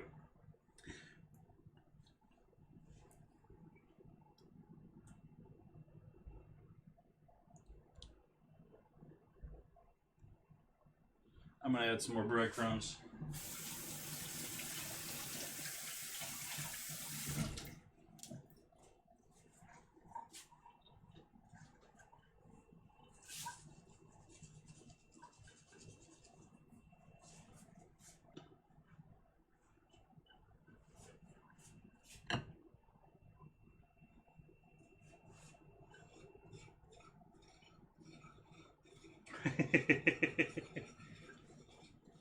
Well, my honest thought about that would be to try your best not to teach them measuring cups. Because they're going to end up with much better products, much better consistency if they are measuring things by using a gram scale. And get them on the metric system, get them all that good stuff.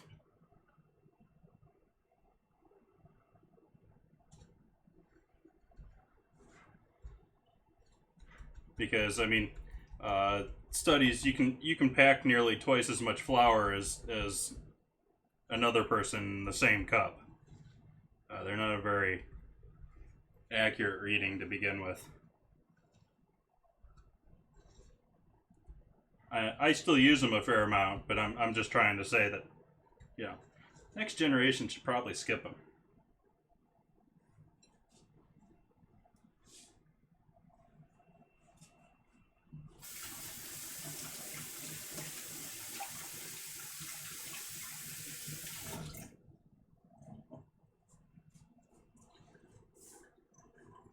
Do as I say, not as I do, sort of a thing.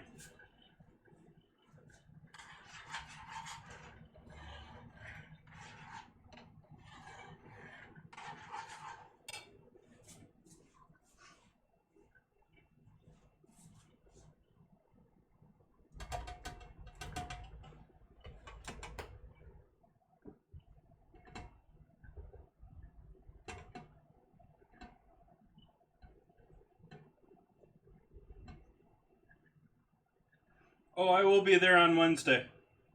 I'm going to stream here tonight. I'm going to stream here on Sunday night. No real plans what I'm going to do on Sunday. I'm going to come up with something. And then Wednesday, I'm going to be on there pretty much all day on Wednesday. I'm going to do 6 to 8 hours doing chicken stock, figuring out the stream, all that sort of good stuff. And then I'll continue with my current plans, or continue with my current schedule. I may change it depending on what works with Twitch. I do know that I have a couple of people already directly trying to compete against my hours for some idiotic reason. But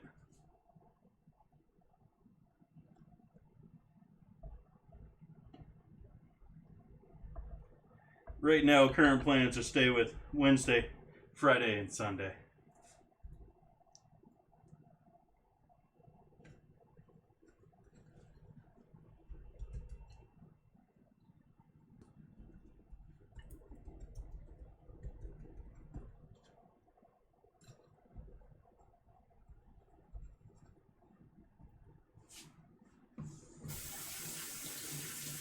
thank you. I appreciate that, Otter.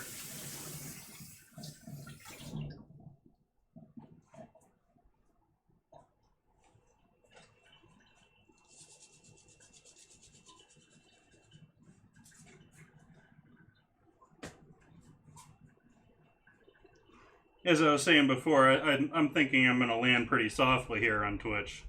So I'm not too worried about rushing over there. I'm not too... Got more than enough followers to get myself that affiliate tag here, as long as I do a couple hours on the stream. And I'm in no way going to be one of those guys that's just shuttled right into their partner platform, which... It's a very cool thing. They're helping out a lot of partners. There's just some of them they probably should have skipped.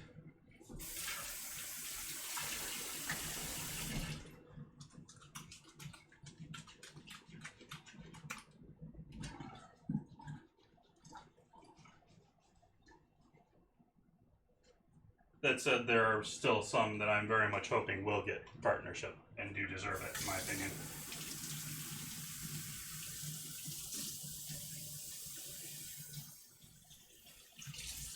Speaking of that, did BU get an email yet? She's one of the ones that most certainly deserves it.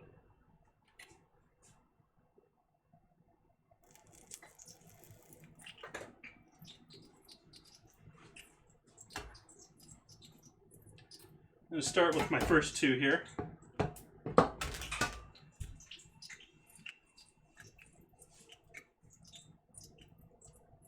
One, two. Let's do one.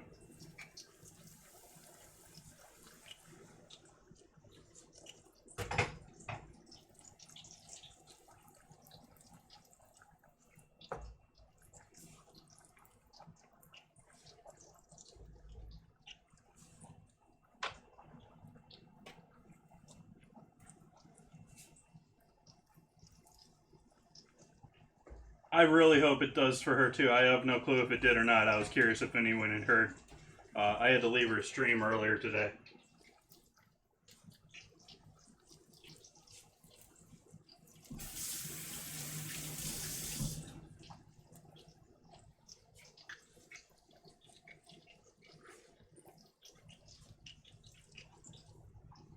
I mean, it's going to be a rough one. I think there's going to be a number of people complaining if the community champions.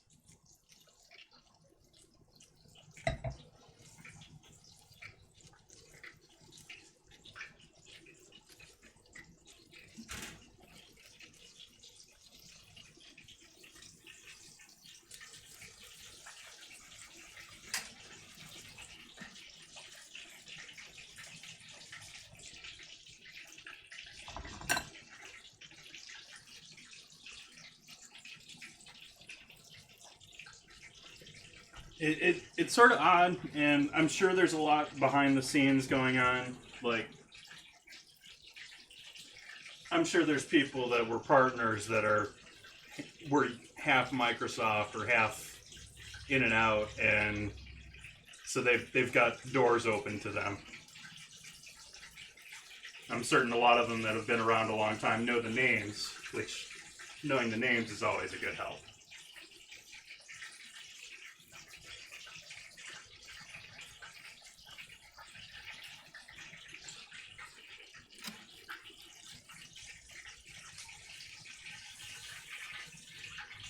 The thing I'm sort of wondering is how strict, I don't really know, how strict is Twitch on departnering?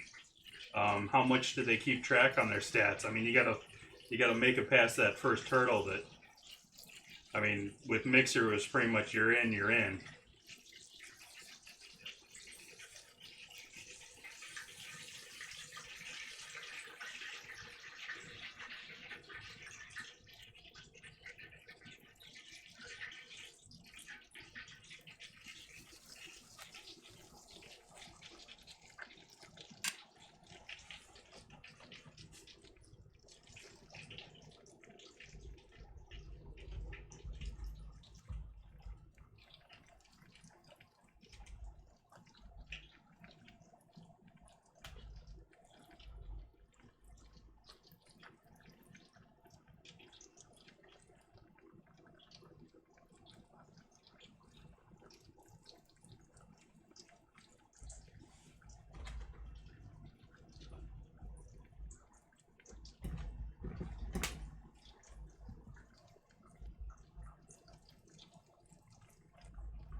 Well, I know that as far as, you know, social issues. Which, yeah, Twitch definitely needs work in that department. But I'm more thinking, you know, they gave people partner with people that I think are going to have like 15 people in their stream at times. Sort of a thing. For Twitch.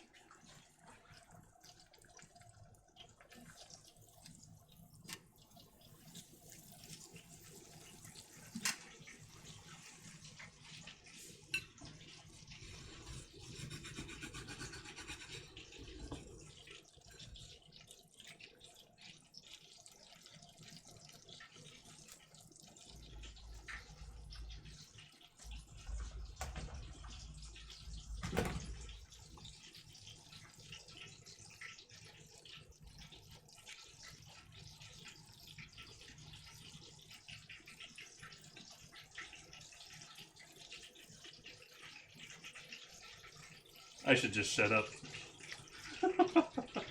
um,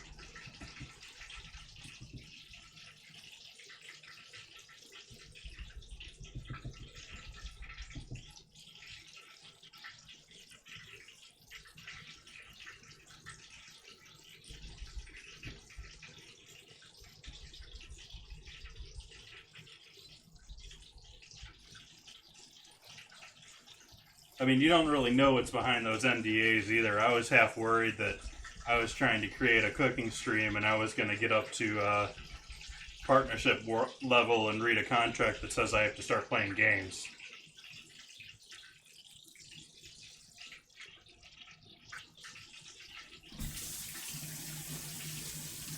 Because, I mean, that is their primary sales here.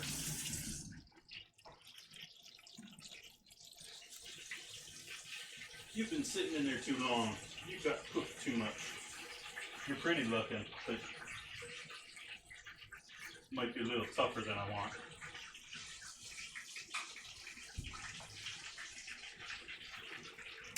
Let's take a look at that. The veggies in the oven, see how they're doing. See how they're looking. They're looking nice and lovely and happy. That's looking not too shabby. Let that keep hanging out in there.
That's fair to say. Yeah, I'm certain there's some things that are come out now because I've Games and Tunes has been hinting, you know, wait until the 22nd, we can tell you what's happening.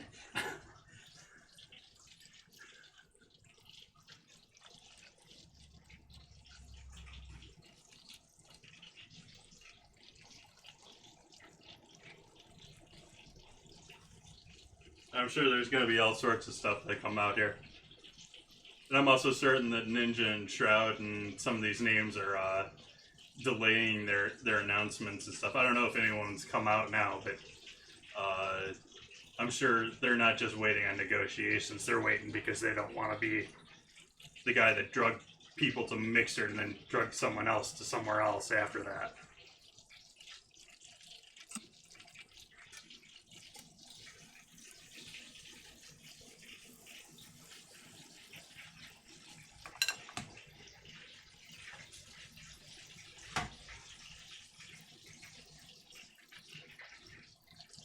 Then again, Goth did immediately say he's going to Facebook. But that was sort of an easy answer for him, I think.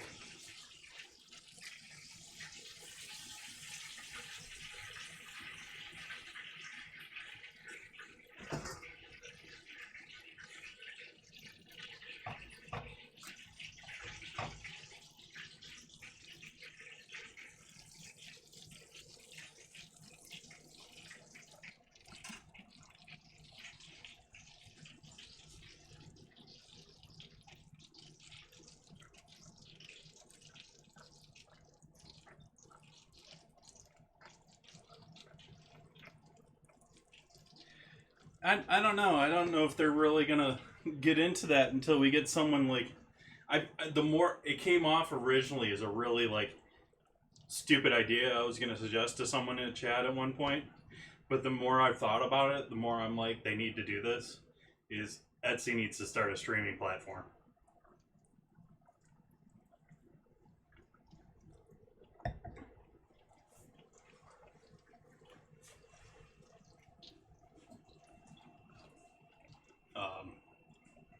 The amount of stuff that they would sell. I mean, they already sell crap tons, but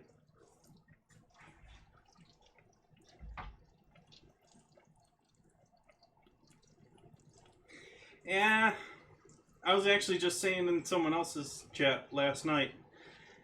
I never expected picking food for it to be a dying industry. I really do not see a lot of our restaurant world continuing at least nearly as strong as it is today. And I'm saying that today, much less 6 months ago. Things are not going to stay open right now, at least here in the U.S. To go is going to take over so massively. There's been such a change in high-end foods. If you're looking at Instagram, everyone's spending their money on fancy packaging. And cutesy to-go containers.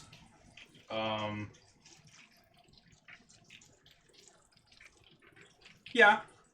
Well, to be honest, it's part of the reason why I'm here, too, is because I don't think it's reasonable for me to be opening a food restaurant or a food business in Sonoma County right now. It's a combination of real estate and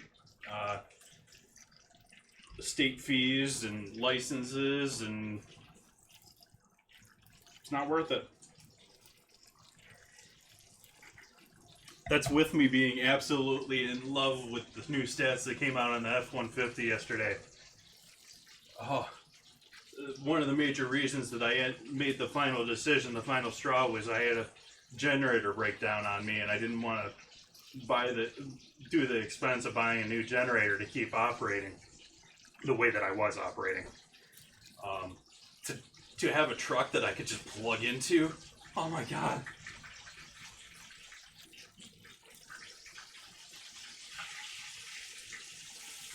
And I'm certain Ford's only doing it because Tesla's going to do it, but still, a 7 kilowatt generator that runs as quiet as a truck? Hell yeah, I want one of those.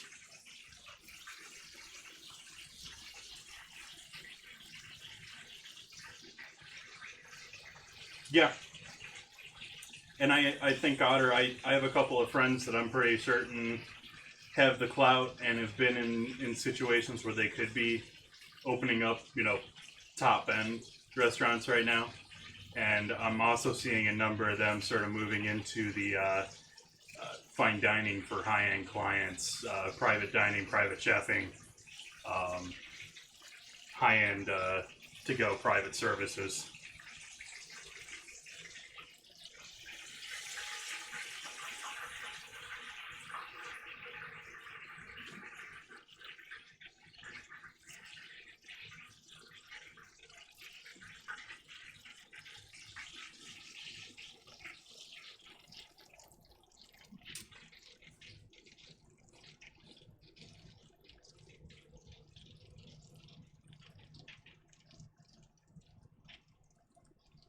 Yeah.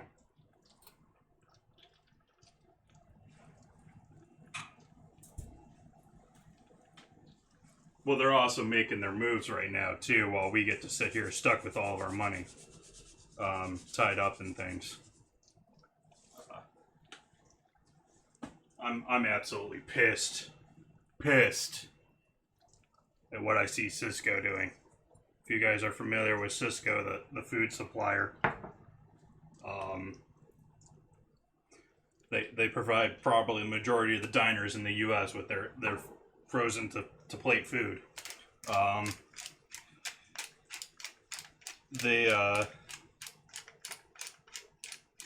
Cisco Food Service, especially in Michigan, they tried to do it here in California. California Health shut them down, but I'm pretty sure what happened here is when all these restaurants had to shut down, is Cisco went and looked at who owed them money and told them, you need to open up a supermarket selling our stuff now.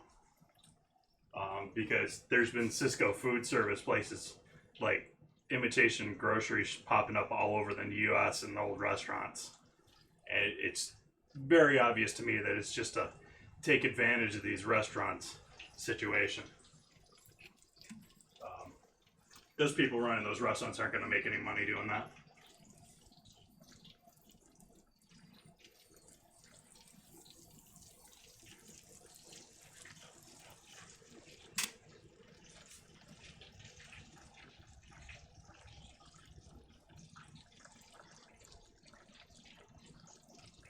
By the way, I'm being a little bit more politically open today because there's 6 people in chat.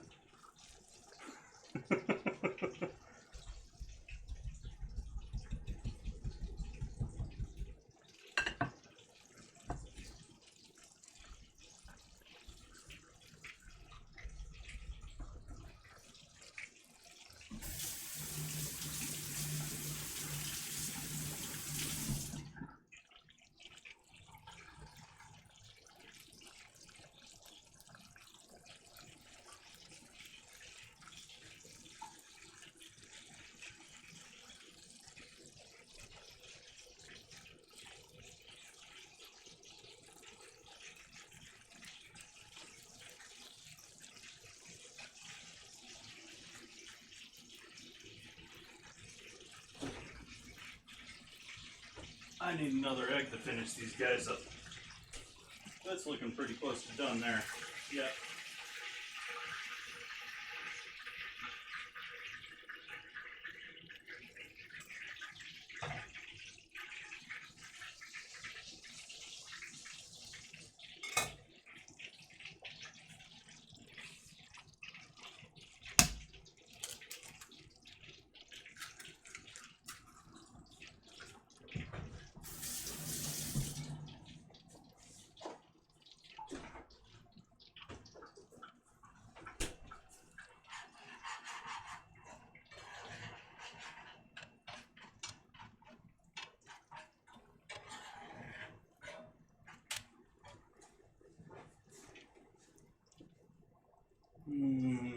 Whisk.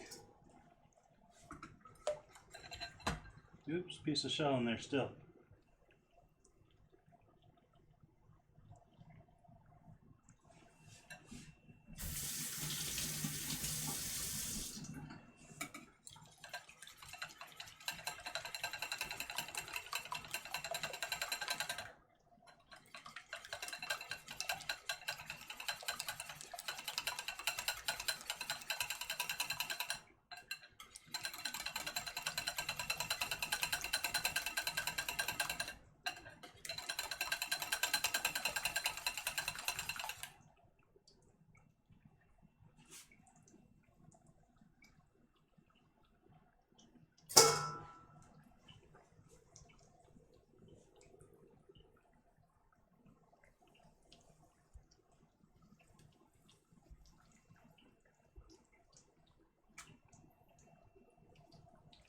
Don't want these white spots on here like this. That's going to give you your flour bubbles. That's when it's going to help your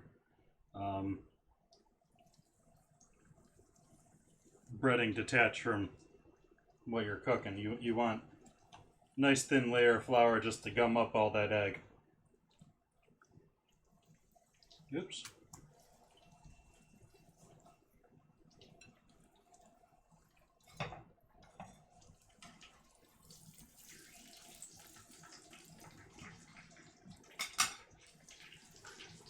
There's obviously some rosemary in this because I can smell that frying. I didn't use any rosemary. Ooh, that's a lot of flour on the back there.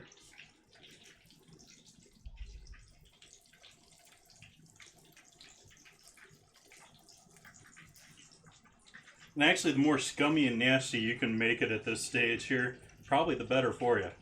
Because it's just going to gum up and create more nasty stuff.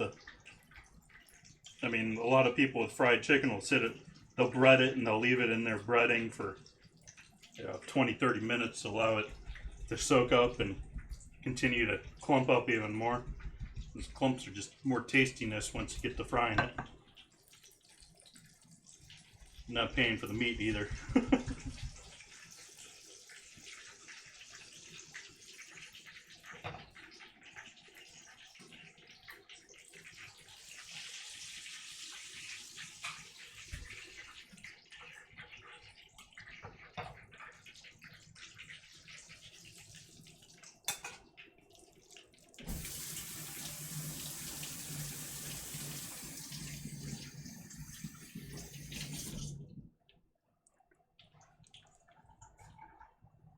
Wash my hands, get them immediately dirty again. Story of my life.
I made that first thing, yeah.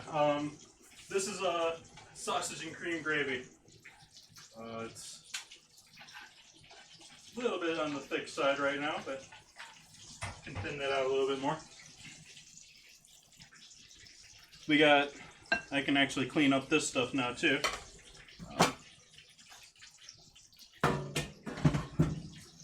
I've sort of given up on the whole cook-along thing tonight, but the original plan was, well, why don't we throw up the dinner command here?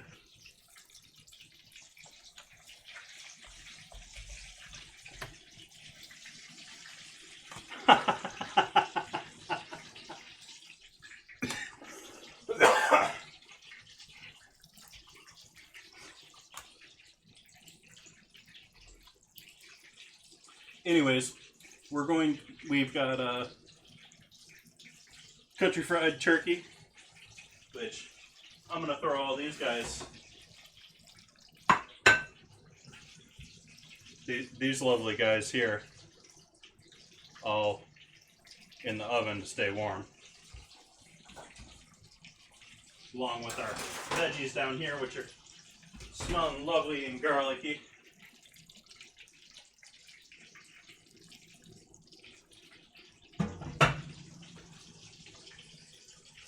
But I was going to be doing mashed potatoes, and I don't have potatoes. And I've sort of ditched the idea of doing the cookies just because I didn't really want more sweets around or something else to make me fat for the next couple of days.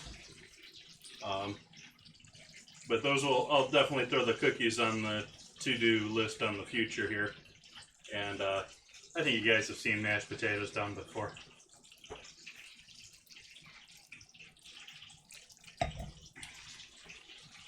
Would have made for a nicer plate for pictures tonight, but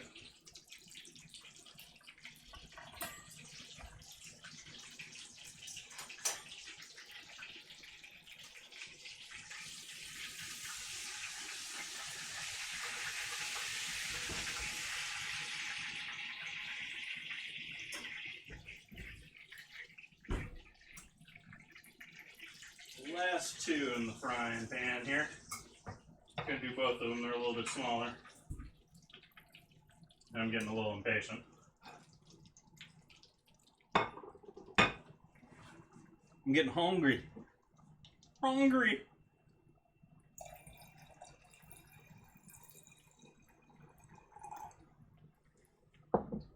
Which is actually sort of rare. That's why I got into cooking in the first place. I realized I could spend all day in the kitchen cooking, making things, still end up not hungry. So usually I'm cooking and I can just continue cooking and not care about eating. But I'm hungry tonight. Bagel pizzas. I like bagel pizzas. Bagel bites were part of my childhood foods.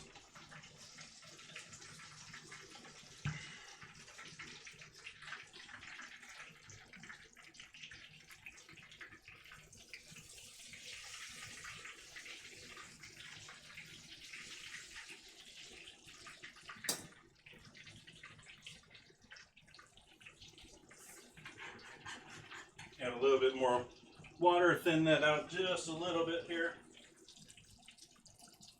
Maybe add a pat of butter here to finish things out. Give it a little bit of gloss, even though it's sort of glossy to begin with here, with all that cream. Did you guys make the bagels too?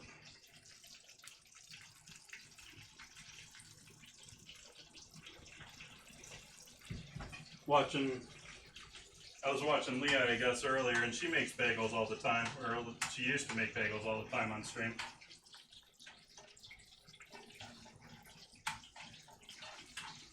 She's unfortunately one of the streamers that I think is going to be taking a break here.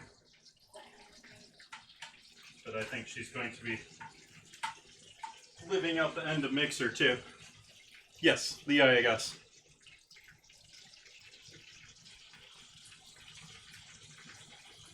She was streaming earlier today, and she's keeping her normal midweek schedule.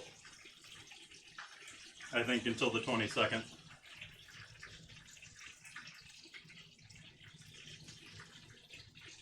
But I think she's switching to Discord and Twitter and no streaming.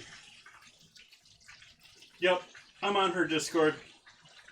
Although I must admit that I started out streaming, 8-10 months ago and didn't even have Discord, and now I've got more servers than I know what to do with.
Still not thin enough.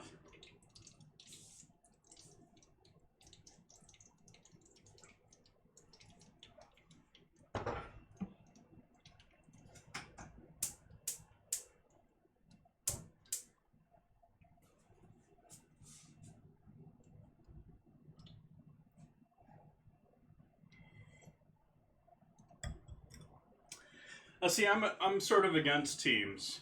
Um, I get it if you're all playing the same game and you want to differentiate from other people in the same game, sort of a thing.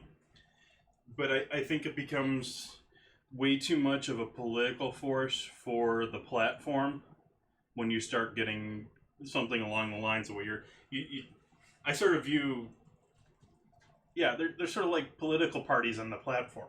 They fight as a group for the things that they want as a group, and it's just not really. No.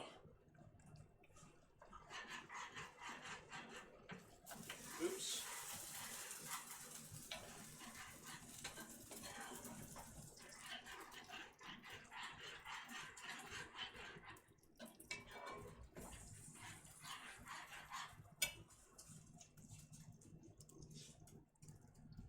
Um,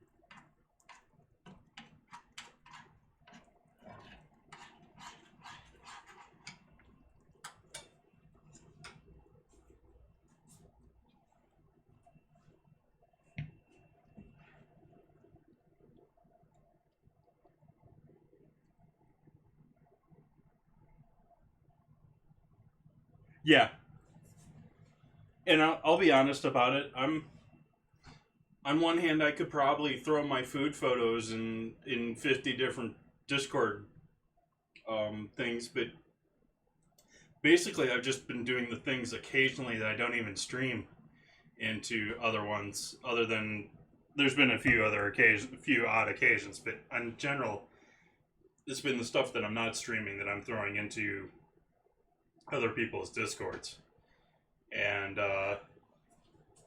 yeah. Uh, I don't do that. I'm going to put all my food basically that I do on stream in my own Discord because I want to draw people to my Discord. It's the same thing.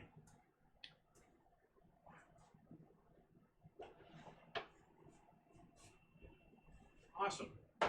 So I think we're pretty much done here. Let's see how our gratin's looking after chilling in here a little longer than expected, but still looking lovely. Turn that oven off.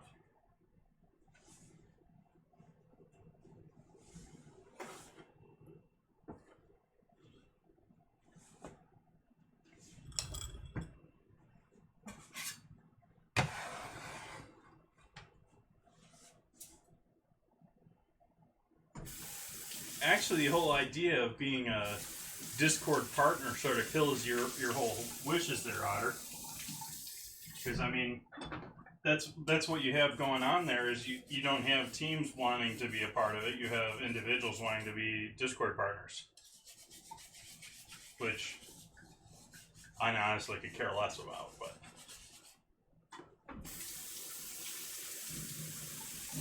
sorry, Andy.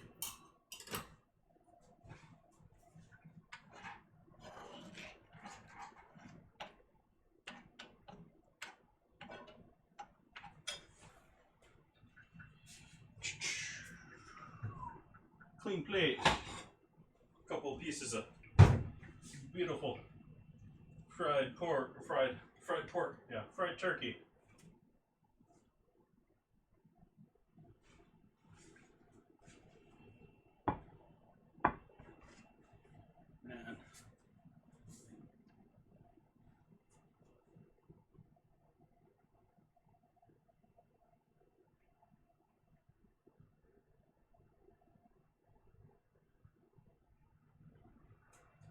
And at the same time, I agree with you that Discord would probably be better if it was better consolidated, more consolidated. Um, but I think a lot of what they're doing is fighting that possibility.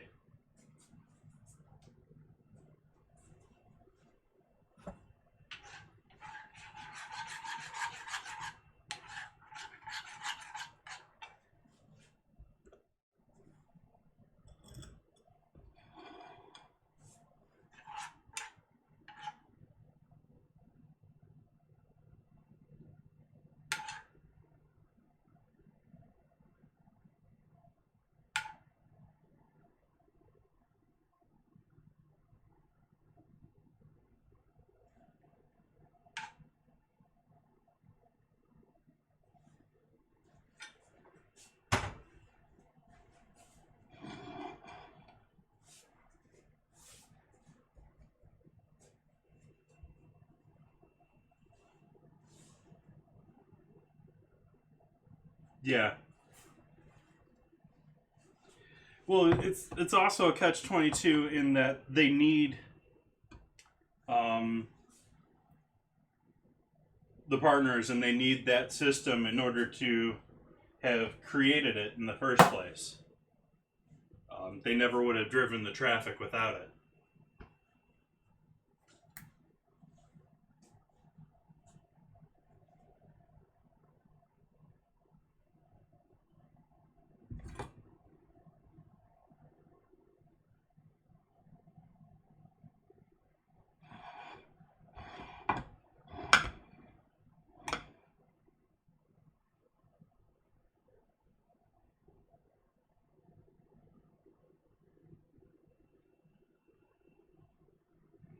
I'm having trouble coming up with something that isn't ugly delicious here.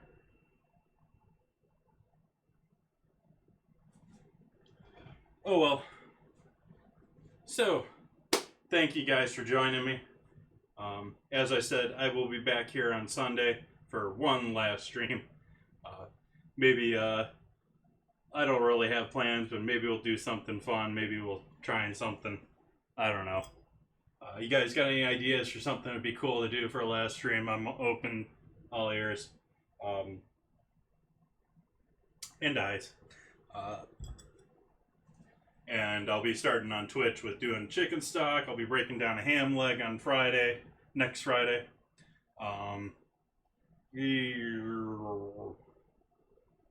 That's about it for right now. Do have future plans for the future, but don't have them planned or haven't told anyone yet, so I'm not going to commit to them.